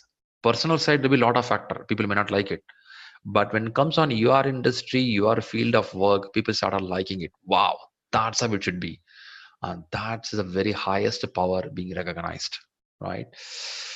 Cool. Saying that, I will move to next level, which is a couple of more slides for the resource management. It is called organizational theory or motivation theory. Here we have three theories. The theories are given by, one is McGregor's, other one is on Maslow, other one is on Herberg's. We'll go one by one. In McGregor's theory, McGregor says that theory X manages, theory Y manages. Theory X manager is a manager who does not believe much on the team. What will happen is this kind of manager will always feel the team is not capable of doing the task. They want to watch the team very closely what they do. Sometimes we call them as micromanagers. They get very close to the team and see each and every activity what they do, and sometimes that blocks the freedom of the team, and the team may not be able to perform to the full. And this is slightly dangerous, having a manager of the theory X manager. And opposite to that is called theory Y managers. And theory Y managers believe the team. At the same time, they keep a watch on the team who is best to handle over the task. They'll give the task to the team and make the team to allow the team to make a decision, but rather they insisting something on that. But at the same time, the theory Y manager will choose the right person to allocate the right task. It's not blindly allocating the task. We allocate the task to the right person so that we believe that it will work. So McGregor says that theory X and theory Y, where theory X is micromanagers, theory Y is believing on the resource, right? So this, have you ever faced micromanagers, Steve or Eric? Yes, micromanagers are a complete pain in my ass.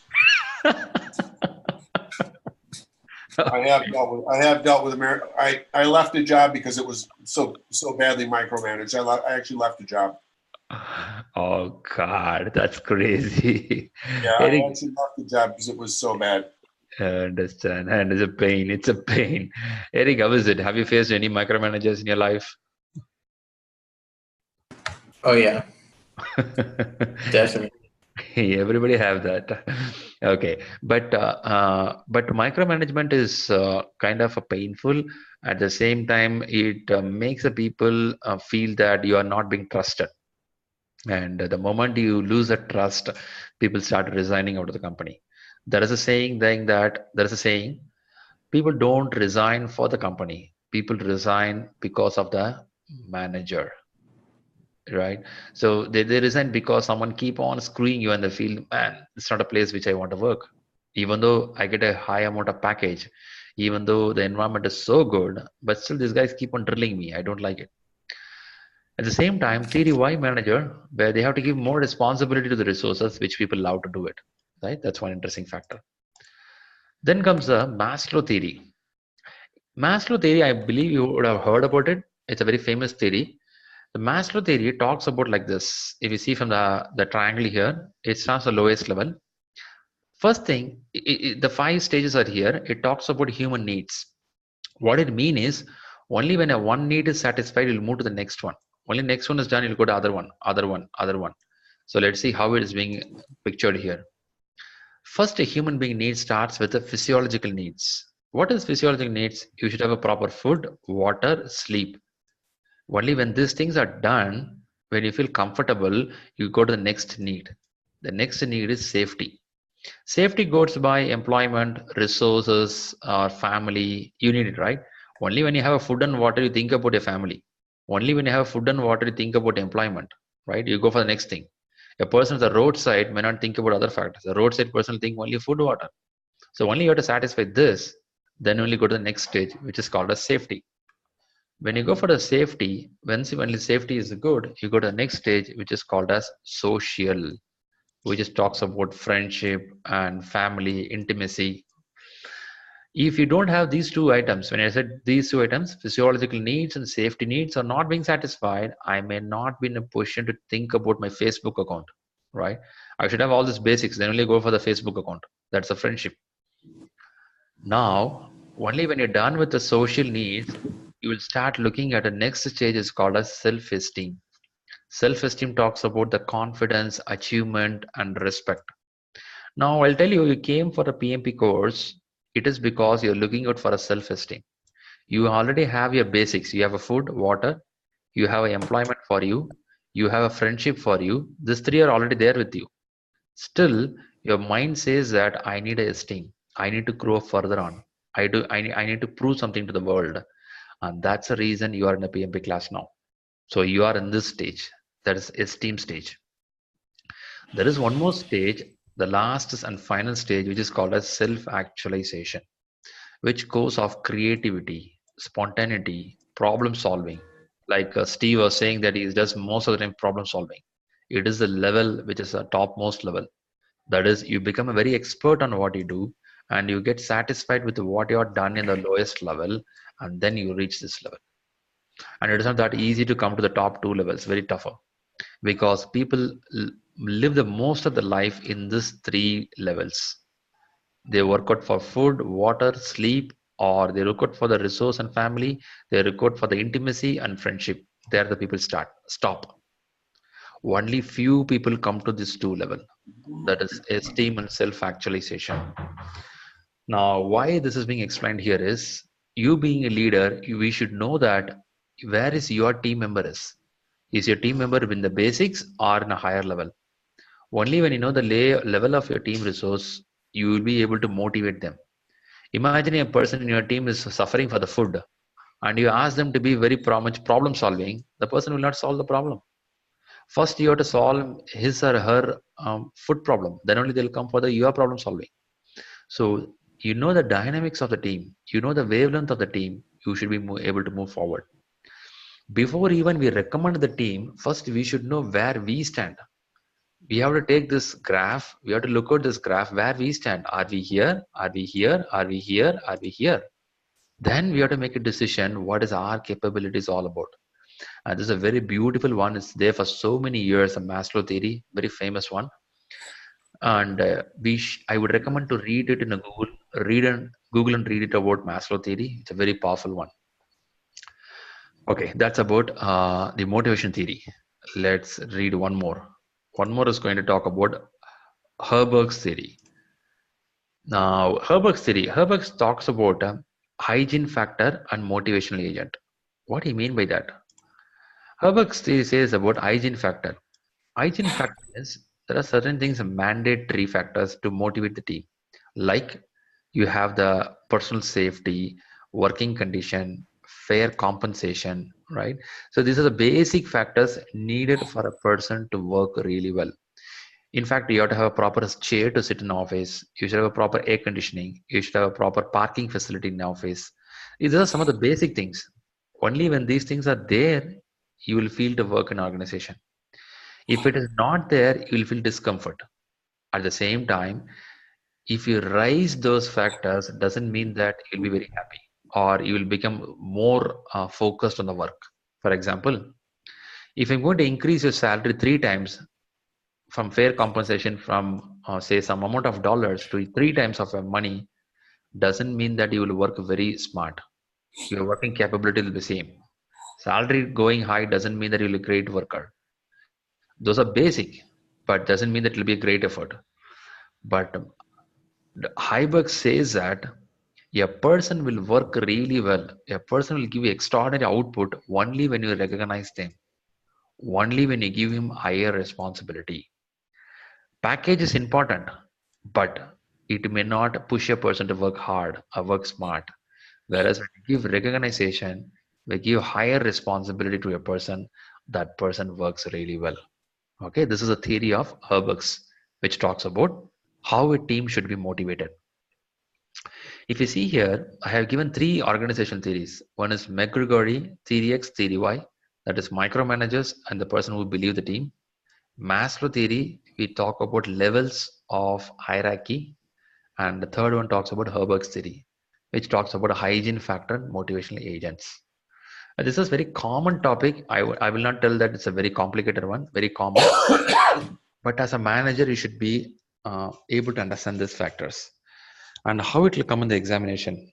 They may give some case study, like a scenario of McGregor theory, talking about there is a micromanager who's keep on bugging the team, and they will ask you what kind of theory being utilized here, what kind of manager is here. That may be a question. So you should be able to recognize that, okay, yeah, this is theory X from McGregor theory. So kind of questions can come. Leaving the question apart, you being a manager, you being a leader, you should be aware of these factors, which will help you in your day-to-day life. Right. Now let me take the next login. Okay, there are some leadership styles. To be honest, there are more than 14 to 15 leadership styles. I have put a couple of leadership style here, but in reality, there are a lot of styles.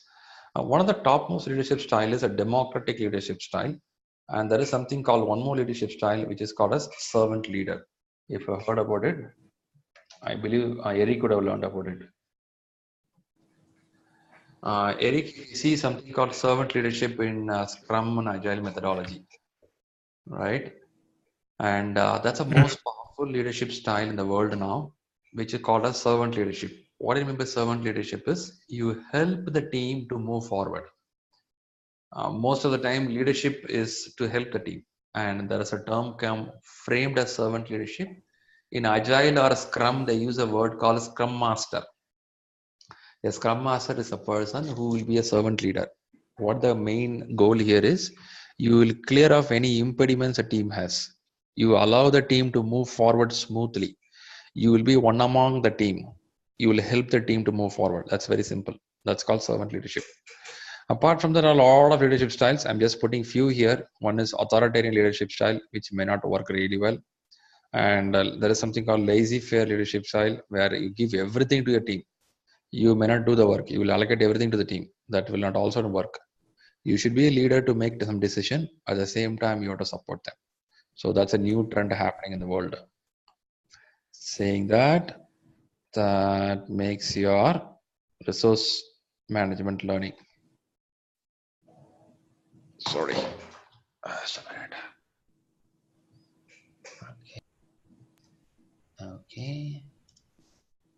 Okay. Now you learned about factors about resource and acquire resource, develop the team, manage the team.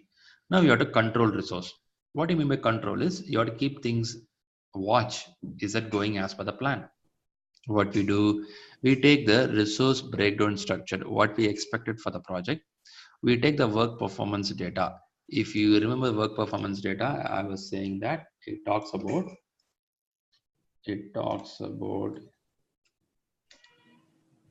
actuals. So it talks about actuals. That's what work performance data all about. It talks about actuals. It means how much we expected, what is actually happening. And you also see the agreement. Agreement could be of a third-party agreement to bring in more vendors to your team, bring in more machines to your team. So agreement is something third-party activity. So you got the actuals, you got the third-party activities, you have the list of resource breakdown structure, and you start seeing the performance review of the team, how the team is performing, what is the trend happening around. You have some of the problem solving skills in your team. You utilize all these factors, and this will help you to see the information. I was here saying other day as well, it's something information means decision making. Now what's happening here is you have the actual, that is work performance data. It shows I require 100 resources to do the work. I'll compare what's happening. That will help me to make a decision. Do I need 100? Do I need 75 or 125? So that is decision making. That will help you to make a change request. I'll repeat it. Controlled resource means to watch out, is it going as per the plan? If not as per the plan, you have to make some changes. How to know is it going as per the plan? We take something called work performance data, which talks about your team's actual work happened till last Friday evening. You'll take that inputs and you start comparing it, and then you see the work performance information, nothing but decision making. To make sure is it going as per the what we thought, If not as per the thought, we have to make some changes accordingly. So that talks about controlled resource. Okay, let's try few questions for resource factors.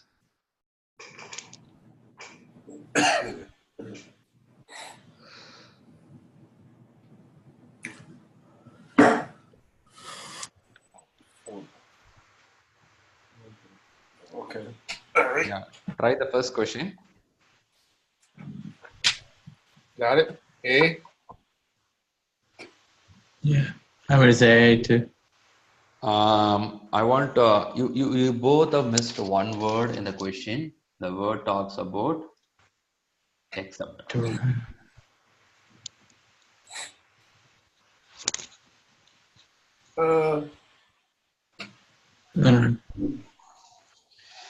It No, that means it A. means it means the question is saying that all the following are forms of power derived from manager. By the role you get power.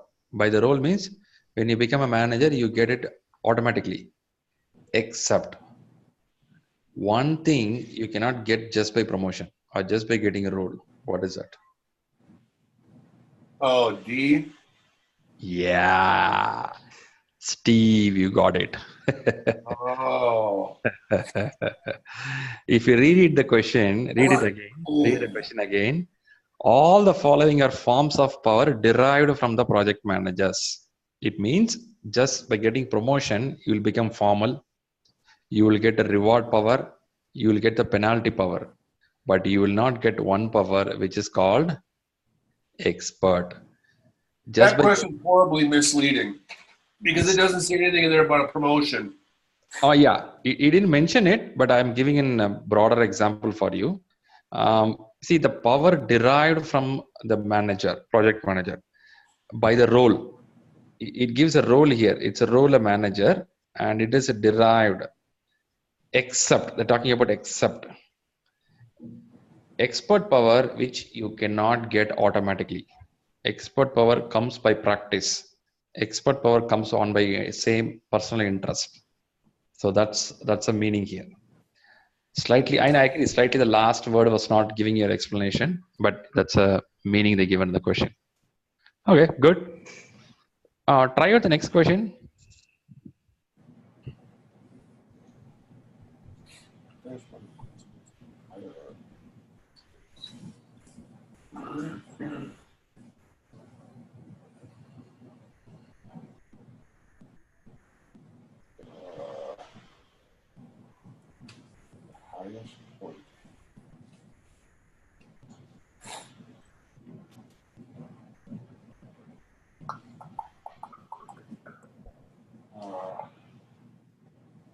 Wow. I'm kind of torn between A and D. I'm gonna roll the dice and say In a slightly It's tougher. physiological satisfaction. Okay, I will do one thing. I'll take you back so that it'll help you guys. Maslow theory. I'm going to take you back. Here it is, Maslow theory. Oh, there it is. Yep, there it is.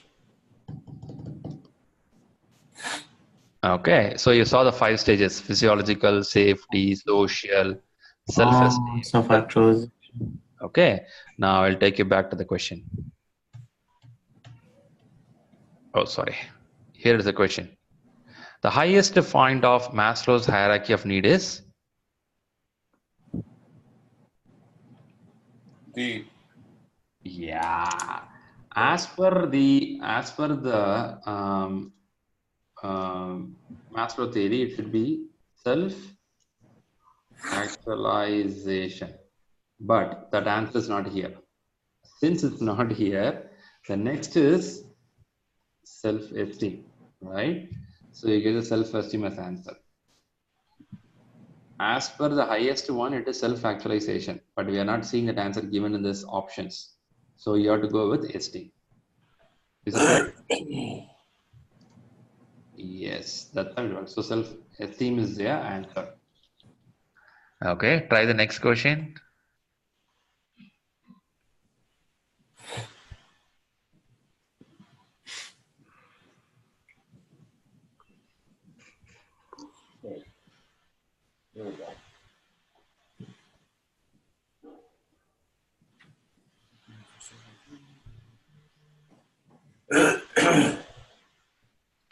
Refers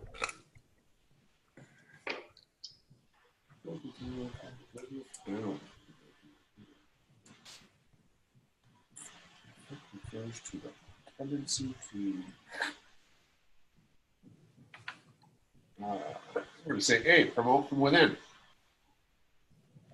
Okay. Which one you are going on? I'm going with A. Yeah. Okay. I have to explain one concept, which is called as halo effect. Have you heard about it? Yeah, I was gonna go with C. Okay. See, halo effect, it talks about person good in one area thought to be good in other area as well. What it means is, if a person is good in one particular area, you believe that this person is good in everything in the world, and they start giving the promotion or growth, and that is dangerous, right? That's a person good in one area. If you look at here, for this reason, management is planning to promote the team member to a business analyst position that is currently open. Now, what's happening is they're calling what is the effect refers to. It's called as halo effect. Move people into project management because they have had project management training, or move people into new roles or new technical fields because they are good in their current technical field. Now what's happening is the C is happening here.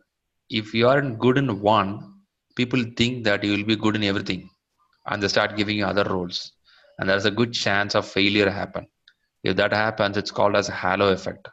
I'll show that answers to you.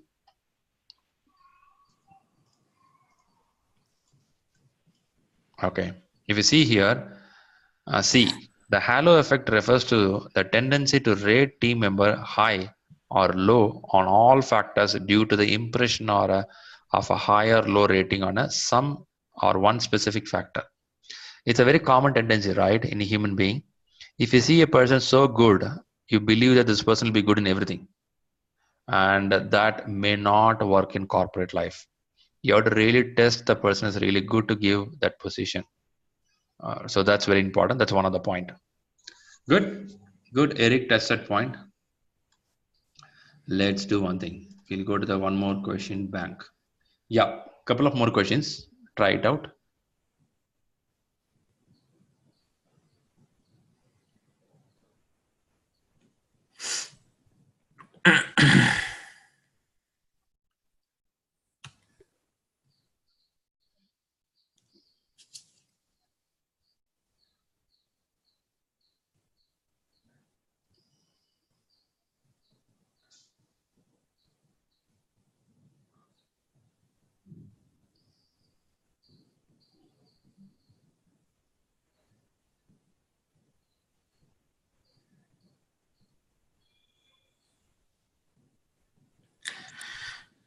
I'm gonna go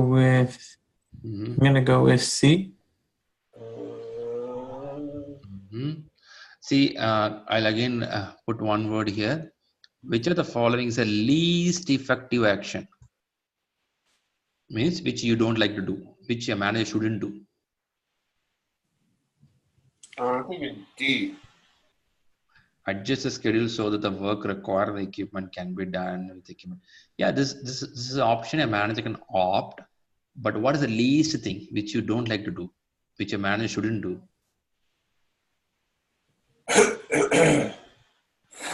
Something closer here. See, I feel Eric slightly closer to the point in the sense request that sponsor. If you go and ask the sponsor to do certain thing, it means the sponsor will ask you, then why we have employed you, right? So that could be the least action which you may not. Which of the following is the least effective action for the project manager to take? A manager may not go to sponsor, will go on the worst case. But what Steve said is right. Yes, this can be taken, but that's on the right sense. But the question is asking for least effective. When I say least, I will tell that I may not go to sponsor. Sponsor could be my last option. So that's why they say least. Sounds good? Yeah.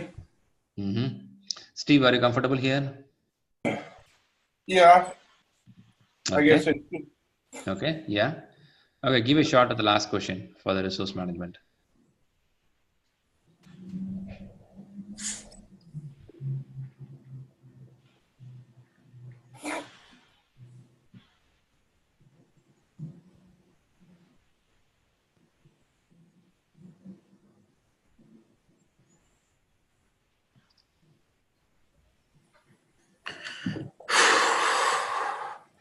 I'm torn between I'm torn between A and D. A and D, forming a resource. Because I think they may have already been formed because they already have a team. Okay. But maybe they're trying to resource out. There is some keyword in the question. Let's see. Steve can strike it out. Steve, what's coming up to you? I think the answer is C. Woo! Because they're arguing and disagreeing. You rocked, Steve. Yeah, they're arguing and disagreeing and bitching. Eric, this time Steve rocked. Okay. The previous question you rocked. Second question he came up. That's a good one. And also Steve got the keyword. That was pretty obvious because I spend a lot of time storming. Oh yeah. Yeah. Yeah, you mentioned it. I agree. Right. So the keyword here is disagreeing over meetings. It means the team is in storming stage. They're fighting each other. Okay, there are chances of that. Okay. Okay, real experience helped Steve a lot. Okay, so let's see the answers. C and C. Okay, that goes on. Okay, I wish you look at the video again to recall the subject what we are learning, right? So that's a better way of recalling the content. Saying that, now what we have learned is we have learned resource management, and what you have learned so far is you were in resource management. You spend time to understand this factor. What we did is we planned the resource management. We did activity wise. I mean, how much of resource needed, human and material. Then we did the three factors, which is acquire, develop, and manage. We spent good time here to understand. Interpersonal skills is very important. You have to encourage the team. You have to resolve the conflict. You have to help the team to get trained, and that's the best way of moving the team forward. When you do that, we also watch it on the controlled resource. Controlled resource is very simple in the sense you planned, you're doing something, you're watching and control, are we doing as per the plan? If you're not doing as per the plan, you have to bring back to the track. So this is what we learned. Okay, sounds good. What we'll do is quickly we learn one more knowledge area if you are comfortable, which is going to be very shorter and smaller one. Shall we proceed on that? Yeah, I'm good. Eric, it's a bit late for you. How are you comfortable going forward? Yeah, I can squeeze out another 30 minutes or so. Yeah, good. Thanks for confirming. Thanks, Steve, as well. It's a pretty smaller area. I will cover it up so that you will have next 3 more to cover in the next 2 to 3 days. So we'll close the session by the time, right? So what I'm going to talk about now is it's a quality management. Here we have the quality management. If you see here, it has only 3 processes. Now, every project needs a quality. And when I say every project, it talks about how you're going to do the quality, and you're going to manage the quality, you're going to control the quality. I'll show in a bigger picture here. It will make you a little more understandable. The first day I was talking about something called develop project charter. After developing the project charter, what will happen is, I'll use my pen. Okay. So develop charter. So develop charter is meant here to come out with a charter. After charter, it will be given to the team to come out with a plan. When the plan is ready, it will be given to the team to do the work. As I keep saying that, a human factor, they do the work. When they do the work will be handed over to the quality team. The quality team will check it and hand it over to the validate scope, which we call it as UAT, user acceptance testing. When it is done, it will be handed over and close the project. This is the usual flow. In order to do this, we are doing all other activities. Okay, so in control quality, we'll check is it meeting the requirement. If it meets a requirement, we'll say quality okay. This is a sticker we get, right? This is how we do. So in order to check here, we're going to check the deliverables coming up. A deliverable could be of WBS, a deliverable could be of a home constructed, a deliverable could be of a car, a deliverable could be of a software. The deliverable checked here. When you do here, it's a control quality. To improve the quality, we have to improve the process. That's called manage quality. Here you will say I'm going to follow Six Sigma. Here I'm going to follow ISO standards. You'll have your own quality standards. Now, the better the process, the better the quality. As simple it is. So we are going to learn how the process and how the product is being tested. Okay, it's going to be pretty simple. So, but still we'll watch it out what all is needed there. Here it is. Okay, where is our quality? Here is our quality. So that's quality. Okay, getting to quality, I was just showing the flow to you in the picture where I was drawing you. But here, if you see, direct and manage project work, where the human factor is, after which it becomes a deliverables. A deliverables getting to control quality will become verified deliverables. If you see the keyword, it becomes verified. A verified goes to the validate scope, it becomes accepted deliverables. And here is where the customer will verify the product. Now, deliverable become verified deliverable become accepted deliverable. After which they close the project. When the customer verify it and they don't feel comfortable, it will become a change request. And it will go to the place where you do the change control. I'll talk about this tomorrow after that. For now, understand that this is the flow of a product going in. And now why it's being explained is you should know that control quality is very important in a project. Without your team testing the product, you cannot take it to the external world. It is mandatory that your team should clearly verify everything is good. Now comes the quality management. In quality management, there are only three processes. One is you plan it, how I'm going to manage the quality. In manage quality, you do audit. In control quality, you do inspection. I'll just give the meaning here. Audit means you look out on the process. Are we following the process properly? Inspection means you look out on the product. So what's happening here is, here we'll verify the process. Here we verify the product. So this is the difference between both. So manage quality means you verify the process, and control quality means you verify the product. Only when the process is good, product will be good. It's simple. Everybody can understand it easily. And you have a quality reports coming up, and there'll be some deliverables coming up. These are very important factors. Let me take you further deep inside. There is something called plan, do, check, act. I'm sure you would have heard about it. Deming cycle, they call it as. Plan it, do it, check it, and act it. It's a continuous process of improvement. Whenever you talk about quality, a couple of companies and a couple of countries will keep coming up. Specifically, Toyota will come in, quality factors, they talk about it. Honda will be there. You talk about some of the Japanese products which they came in years back will be there. And some of the principles are taken from their thing and some from Motorola. And these are the groups which frame the basics of quality, how a quality should be there for a product. And most of the quality factor what you see here will come from manufacturing industry, because they were the one ruling the world for so many years. And when you talk about quality, there are certain terms you should understand that customer satisfaction stands very topmost in everything in project. End of the day, customer should be happy, even though you have a number of documents, scope plan, schedule plan. And if the customer is not happy with what you're going to deliver, doesn't make any sense. So you should be careful on that part.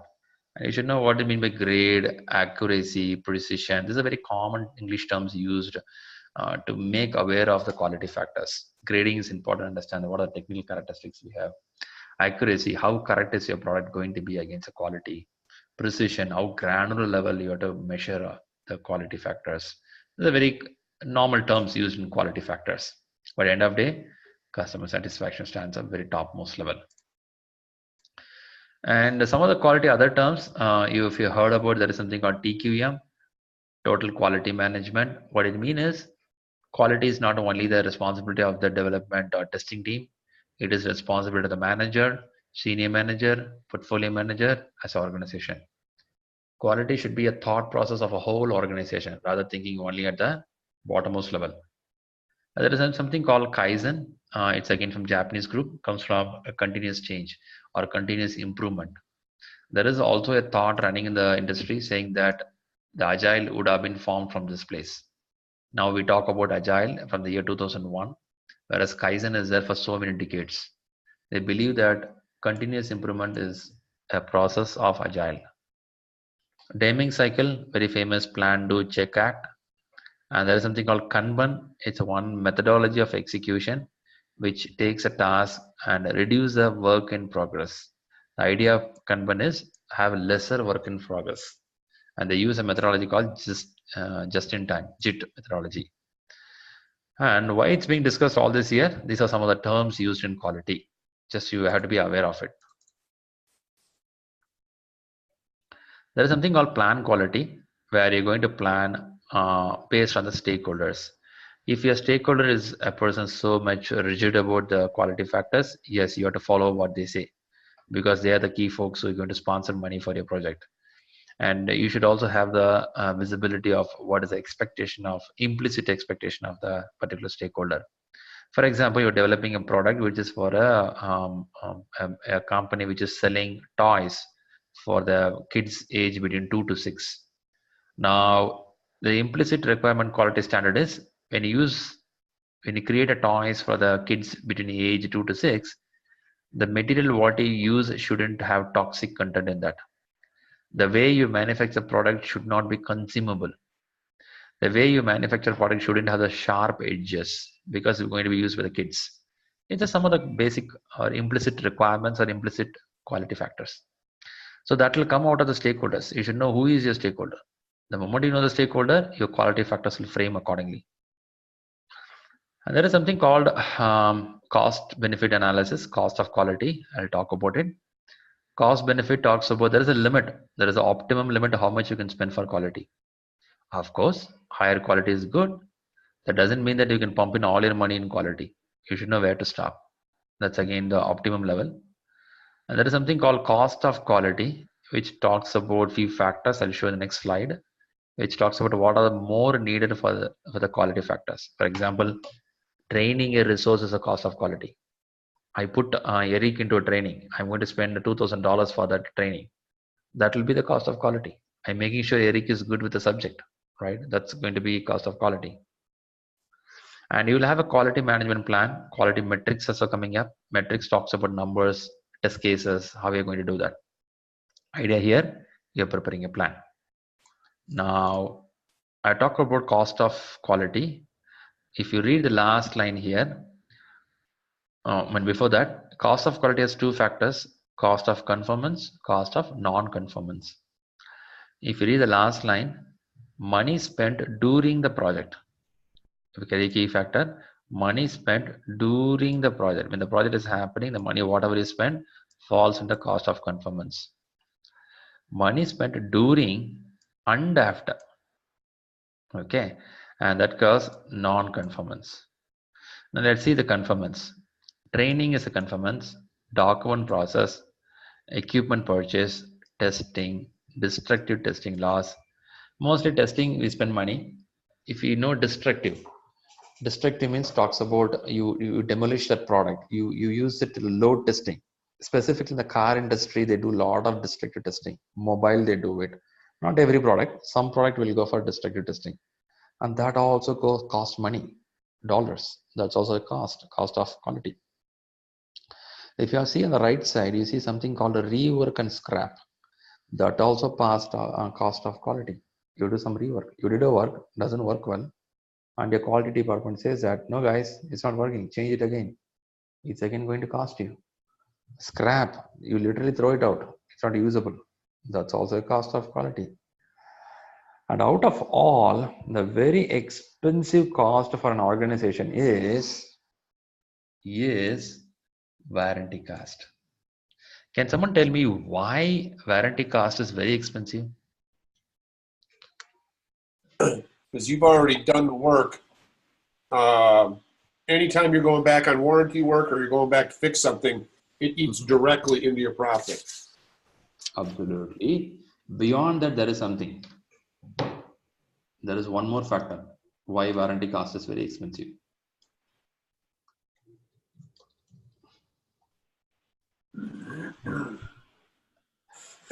Have you got this goodwill? I mean, the reputation of the organization, right? The more the warranty product, for example, tell you, you buy a new laptop for a particular organization, a particular brand, and within a month you feel it is not working well. The keyboard is not good. Now you have to take for a warranty. They'll fix it because it's a branded company. They'll fix it.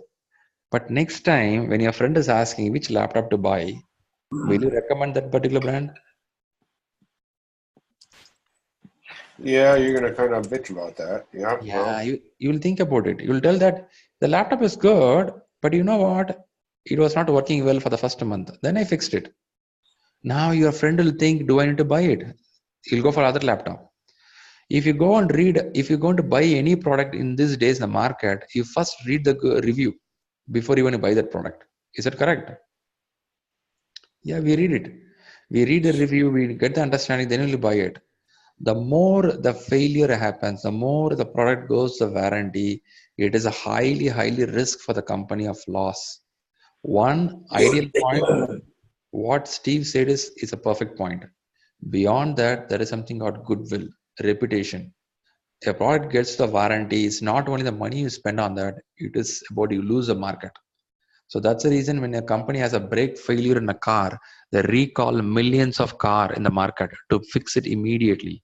It is because you lose the goodwill, people will not come back to you. It's very expensive. So no branded company want to fall into this warranty block. So if they don't want to fall into warranty block, what they do is they spend huge money on this area. They spend huge money on this area. They spend huge money in the area so that they don't fall here. Right? It is because they spend huge money for training. They spend huge money for testing. They huge money for rework. If something is not good, they'll say do it again, do it again, do it again until they get the perfection. They do it again. They know it's expensive, but they don't want that to be fall under warranty. None of the branded company want to fall under warranty. They say that, yeah, I'm ready to spend huge money on training, huge money on testing, but not any even a single dollar on warranty, because that's goodwill. It's not about the money, it's about the goodwill. Okay, that's the important point. Saying that, we'll move. Okay, yeah, the plan will have a test and inspection planning. How many cases to be tested, strength of test or inspection, how we do it. Ideally, you record those factors. And quality metrics, number of defects to be identified per day, and what is the downtime per month. In a software, they have test cases to be written down. They have Selenium script. They have kind of software which makes the test cases automatically available. If it is a manufacturing industry, if it is a construction, they have a list of tests to be done. So these are called metrics recorded down. Now you go to the manage quality. I was talking manage quality means process. You're going to check the process, because once the process is good, your product will be good. How you do that? You use certain methodologies. In the sense, in fact, I'll read this line. Manage quality uses the data and results. Data and results. Note down. And results from the control quality. I was saying that two processes we're going to follow. One is manage quality, other one is control quality. In manage quality, we'll work out on the process. In control quality, we'll work out on the product. When you check the product, if I'm going to check the car for the quality, it will give some results.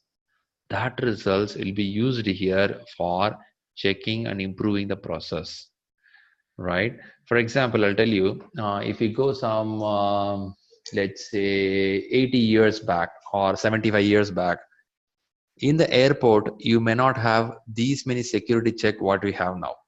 You agree on that? Say some 75 years back, you may not have these many security check you have in airport to go to the flight. And say 25 years back, the security system changed. They brought in sniffer dogs. They have a specific security machines getting installed to check the process, to improve the process. 15 years back, it changed further on. Say now 8 years back, it changed further on. Last 3 years back, the scanning system is totally changed. Now, if you get to the airport, they check you, they ask you to remove your shoes, they check your wallet, they check all the stuff, they scan you top to bottom, and they keep on improving the process. The idea of improving the process is giving better quality service for the people. Of course, it's a very painful process, but still people are accepting it because they want a quality results. They don't want anything bad at the airport, anything bad in the flight. Now, I'll map it here. A process will be a continuous improvement so that the results will be good. A process is a continuous improvement so results will be good. Now, how to do that?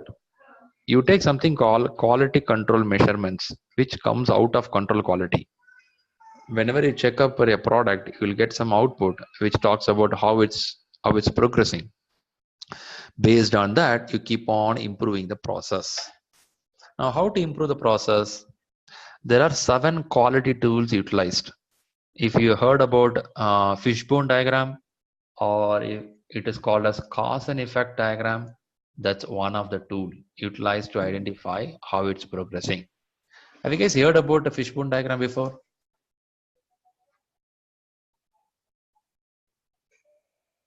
I'm sorry, what was that question? I just got back in, my laptop crashed again, so I just came back. Man, that's bugging you too much, I feel. There is something called fishbone diagram. Have you heard about it? No, I haven't. Okay, That would be a new one on me. I'll show you.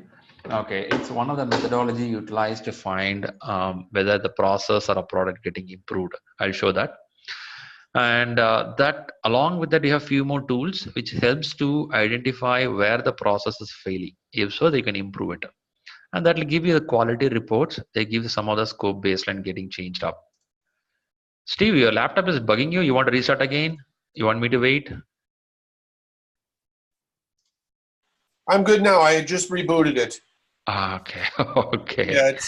Yeah, I've got my external monitor hooked up, and it goes through like a little pigtail to plug. If you just, okay. I mean, if you look at the damn thing cross-eyed, it locks up. So. Okay, I can feel the pain. Okay. I'm just back in my regular laptop monitor now, so I disconnected the external monitor. Okay. Got you. Fine. So there is something called 7 quality tools, and these are the tools will be used both for process improvement and product improvement. When you talk about quality tools, these tools can be used for quality process at the same time, control quality, that is on product. So usually quality is being checked on process and checked on product, to be very specific. So use these tools. They have control chart, they have a scatter diagram, check sheets are there, Pareto diagram, histogram, flow chart, cause and effect. You may not be questioning everything in the examination. You may get some questions in fishbone diagram. You may get questions in the control chart. I'll show what it is as we get inside. So we have, these are the things I pulled out from the book. Probably when you open the book, you'll start reading this. Cause and effect diagram are also known as fishbone diagram. It's also called as YY diagram. It's also called as Ishikawa diagram. This type of diagram breaks down the cause of the problem statement identified into discrete branches. They'll make it into smaller pieces. How it will look, I'll show you. This is called fishbone diagram. This is the head of the fish and it is the body of the fish.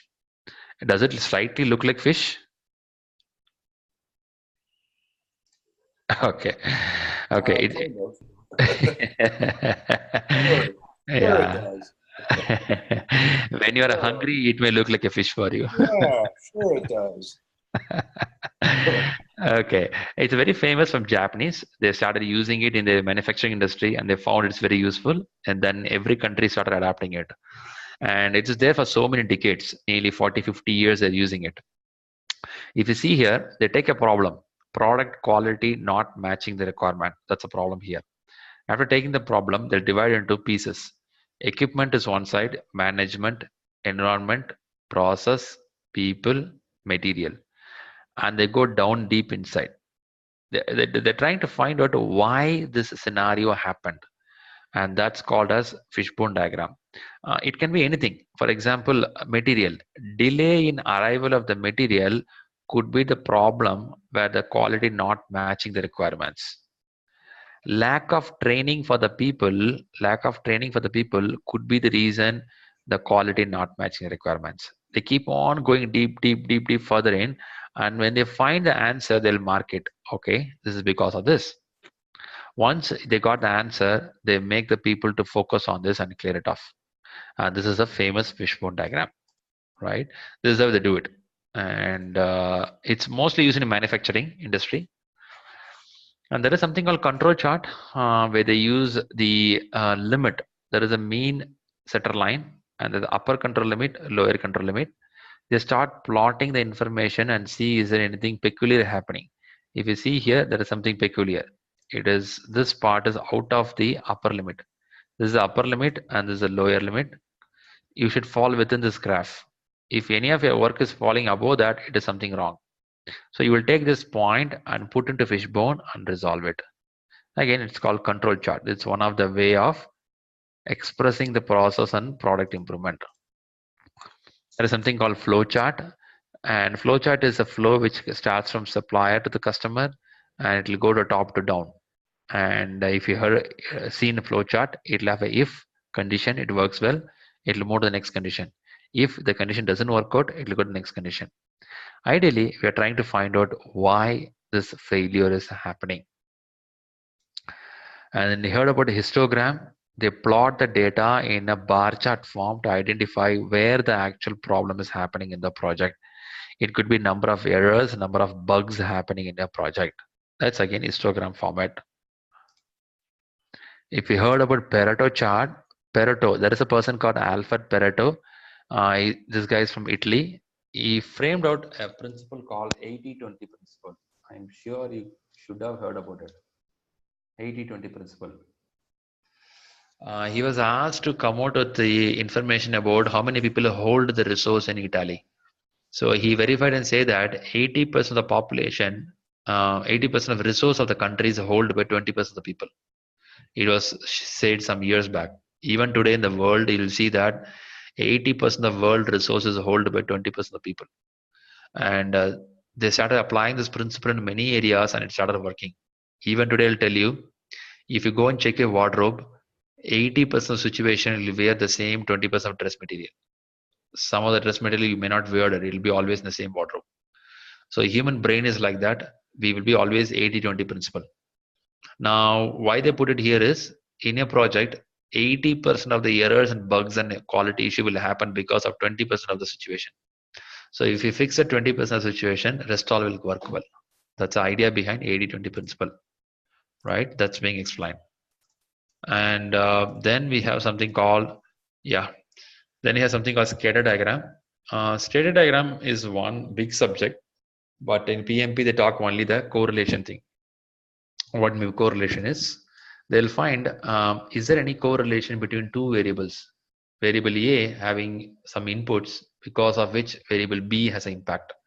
They'll see the quality variance happening between two variables. That will be explained in scatter diagram. Scatter diagram is a huge subject altogether to sit and read. For now, you have to understand that when you do certain parameters in your project, is that having impact on your deliverable? So that's going to talk about scatter diagram.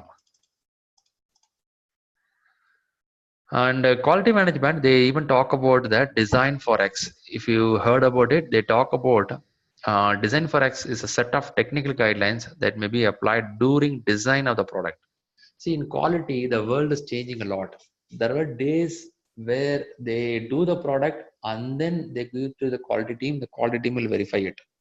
Now they're saying that even when you design the product, that stage, you have to inject the quality. It is something like bringing up your kids. You should educate the kids from the childhood with a higher quality, so they give the good citizen or good person in the world. Rather, if we leave the kids to be on their own for so many years, after which you try to tell them the good things, it will not work. The same they're applying in the project, saying that when the project comes in at the very starting stage, start injecting quality, give the best quality. Rather, you do the product and then test it out. It may not work. So that talks about quality factors in the design level. Now they talk about control quality. In control quality, you are going to do something called inspection. First, in manage quality, I showed you about process. Here it is about product. You're going to check the product. How are you going to check the product?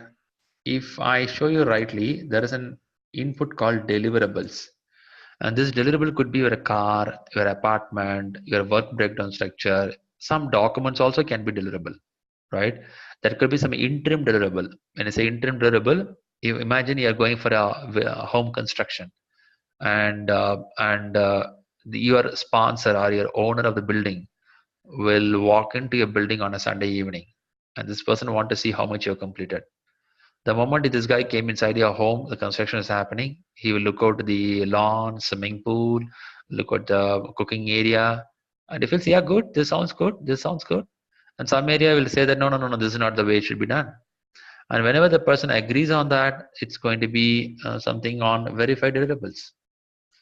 So it means that a deliverable can become verified deliverable by doing inspection, right? It's something like you verify it. Okay, yeah, it's working. It's working.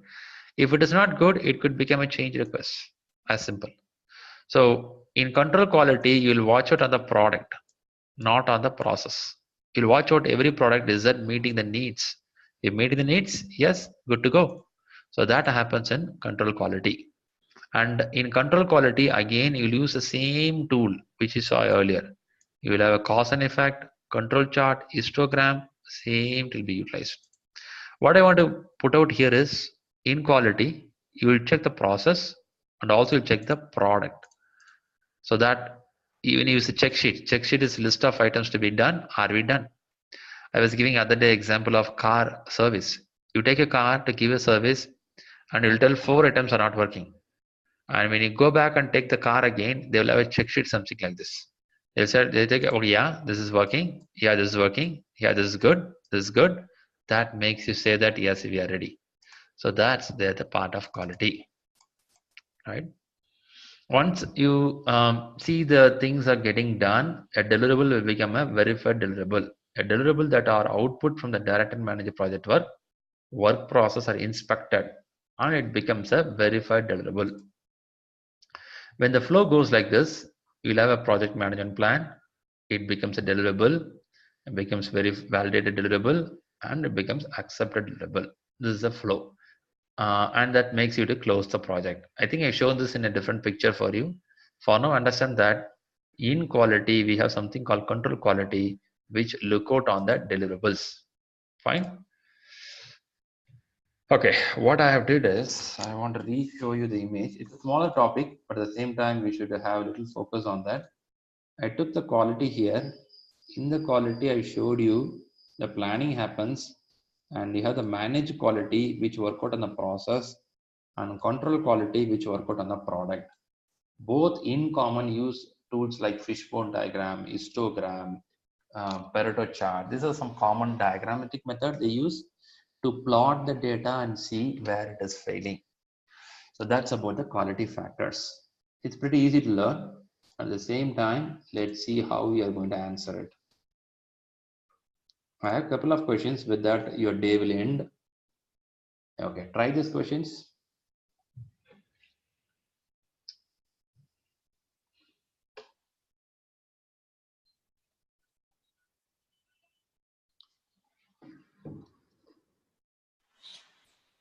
Yeah, try a couple of questions so we will end up the day. So what's the answer coming up for the first one?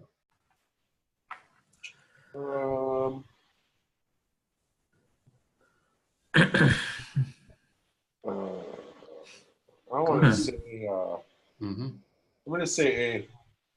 Quality is achieved. Okay. Okay. When a product or service completely meets a customer's requirements, I don't see how.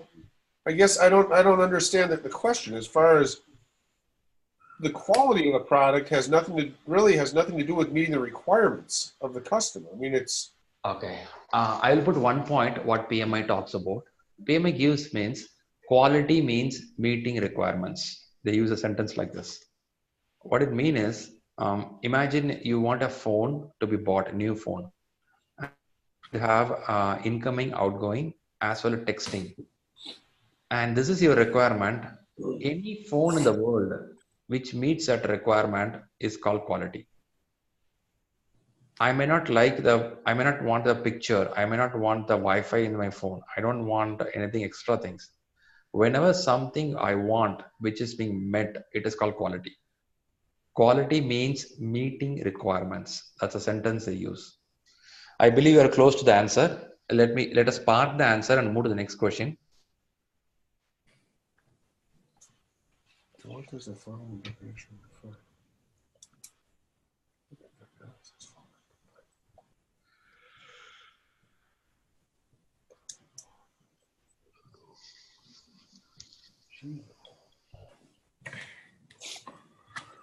Analysis.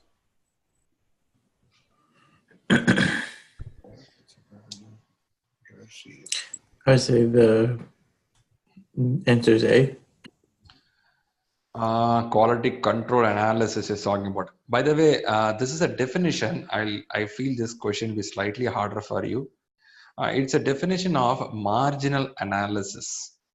I agree this question is a tough question for you. It's an actual definition of marginal analysis. A type of analysis focused on finding the point at which the benefit or revenue to be received. See the way this talk about here. Okay, a type of analysis. Analysis means you find the variance. Okay, finding the point at which the benefits or revenue to be received from improving the quality. What is the difference kind of thing? They find the marginal analysis between that. And a slightly tougher question. Okay, let's move to the next question. I think this is an interesting question. Third one. Who's ultimately responsible for quality management of the project?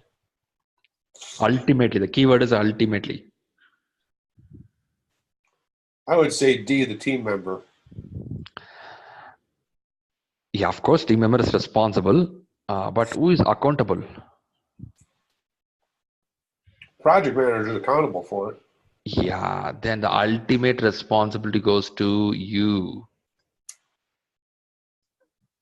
Ultimately, the sense that you are accountable for it, you take the ownership of it.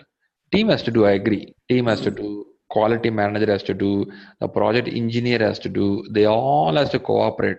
But the ultimate responsibility, imagine BMW is delivering a car and you find the audio system is not working well. And will you tell BMW is not good or the audio company is not good? You will tell the BMW is not good because BMW is a project manager for you. You will point the finger on the project manager, guys, you are not good. The manager will not tell that my team doesn't do well. You'll say, yes, we missed something. Then they'll make correction of it. So they're looking at it for the ultimate responsibility. That's the core responsibility goes, the topmost responsibility goes to the project manager. And it's slightly tougher questions. I agree in this part. Let's see answers how it's coming up. They're putting A, B, B. First question you answered really well. You both got it right. In a sense, quality is achieved. In the sense, whenever the customer requirement is met, quality is achieved. The second question is slightly tough because it is purely talking about definition. You may not read it. It is called margin analysis. And third one, everyone is responsible, and whereas a manager is ultimate responsible. You take everything on the shoulders, say that, yes, when something goes out of my company, it's my responsibility. I'll make it. And that goes to answer A, B, B. Okay. Three more questions to say end of the day.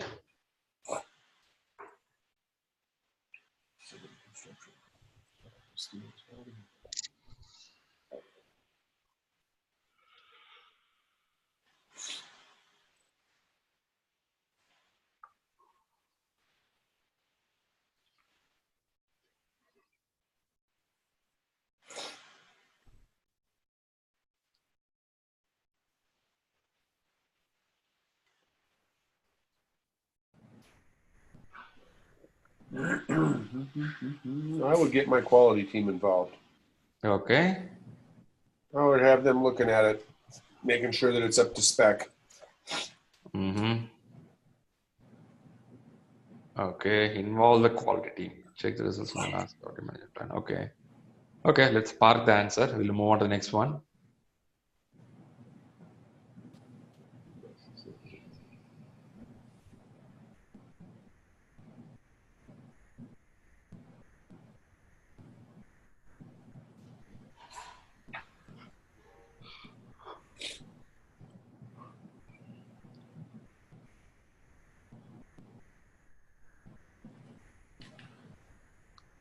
Which is not be appropriate for this purpose.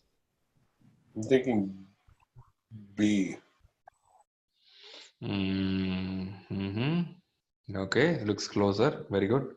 Okay, let's try the next question also.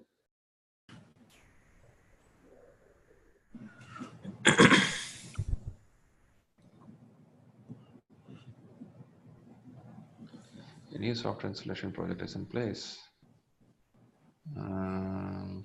Confidence that the project will satisfy the quality standards. C. Which of the following must they have before start the process? Oh man, Steve, how you did that? You got to have quality control measures before you can have standards. Shucks, man, Steve is rocking today. Okay, let's see. Excuse me. Let's see the answers and come back. CDC. Okay. Oh, D. Oh, focus groups. That was my other one. I was going to statistical sampling or focus groups. I knew it was one of the two. But you know what? I'm totally impressed on this answer. Steve, you made the day. Oh, yeah. because I have not seen any batches answer this perfectly. You are the one who answered it. Because only when you have the control measurements, you can improve the process. That's a core definition of the project in quality management, right? Yeah. That's good. You got it. Steve, so you had a good party today evening. I think you rocked the answers well. Yeah. Okay. How is it, Eric? You are able to map with the answers? Yeah. Okay. I know slightly a bit tougher because it talks at the higher level. Sometimes when you work in a scrum team, in your project style, we may not involve into these activities. Do you agree? Yeah. Yeah, you may not involve. Definitely. Yeah, that's why sometimes you may not get the visibility like what Steve is getting. Steve is working at the managerial top level where he gets everything on his visibility. Whereas when you work in a scrum team, sometimes we maybe only focus on technology, not on the process front. So in that way, I'll tell you this subject is slightly tougher. Maybe you have to relook the video and read it again in that part. Sure, I'm going to help you. Nothing wrong in it. But yeah, that's all it is. Okay, cool. And the day went well. So what are the things we did? I'll just recap, and then we will close it out. So what we did here is, come on, guys. Yep. Okay, so far what all we did to give an idea for you. So far we have covered this area: introduction, framework, manager role, process. Other day we covered stakeholder and communication, and we covered scope, schedule, and quality. We have covered cost and resource management. Cool. So what all is there in our plate to be covered is we have something on procurement to be covered, risk management, and integration management. Out of 10 knowledge areas, so far we have covered 7. 1, 2, 3, 4, 5, 6, and 7. So here on it's going to be, tomorrow we'll have procurement and risk management, 2 will be covered. And the third day we'll cover the integration management with Agile. So max and max, I'm looking out, we may be closing on Tuesday, if not Wednesday. So that's a max. Sounds good? All right. Sounds good? That sounds good. Yeah, perfect, perfect. At the same time, we have the WhatsApp, we have the email. Don't hesitate to ask questions when you read the book, because what we see here is a highlight of content. Okay, when you open the book and read it, it will be elaborated. When you read elaborated way, there may be definitely some questions popping up. So whenever you get some question, message me or mail me, and me and my team is ready enough to support you, because we want to see you getting PMP certified as early as possible. So that's very important. Okay, so that's the game for that today. Any questions in your mind now to be answered for the day? That's what I can think of. No, I'm pretty good here. Okay, I know Eric is much late for you. It's almost 11 p.m. for you. Yeah. Oh man, you need to sleep. Okay, okay. Tomorrow we'll join the same time. Yeah, I know it's much late for you, Eric. And thanks for accommodating the new timeline. My aim is to make you understand more, a bit clear of the subject, and start reading the books. It shouldn't be another session for you. It should be a session. Okay, so what is the plan for tomorrow is you will touch procurement and risk management. Now you can sleep well. Tomorrow morning, wake up, look at the video again, and open the books, and please start reading. The early you read, the better you remember well. So that's very important, right? Good. All right. Yeah, thanks for the evening. So we will connect again by 6:30 p.m. Central Time. Sounds good. Thanks. Okay. Bye. Sleep well. Good Yeah. night. Okay, Bye-bye. thank you.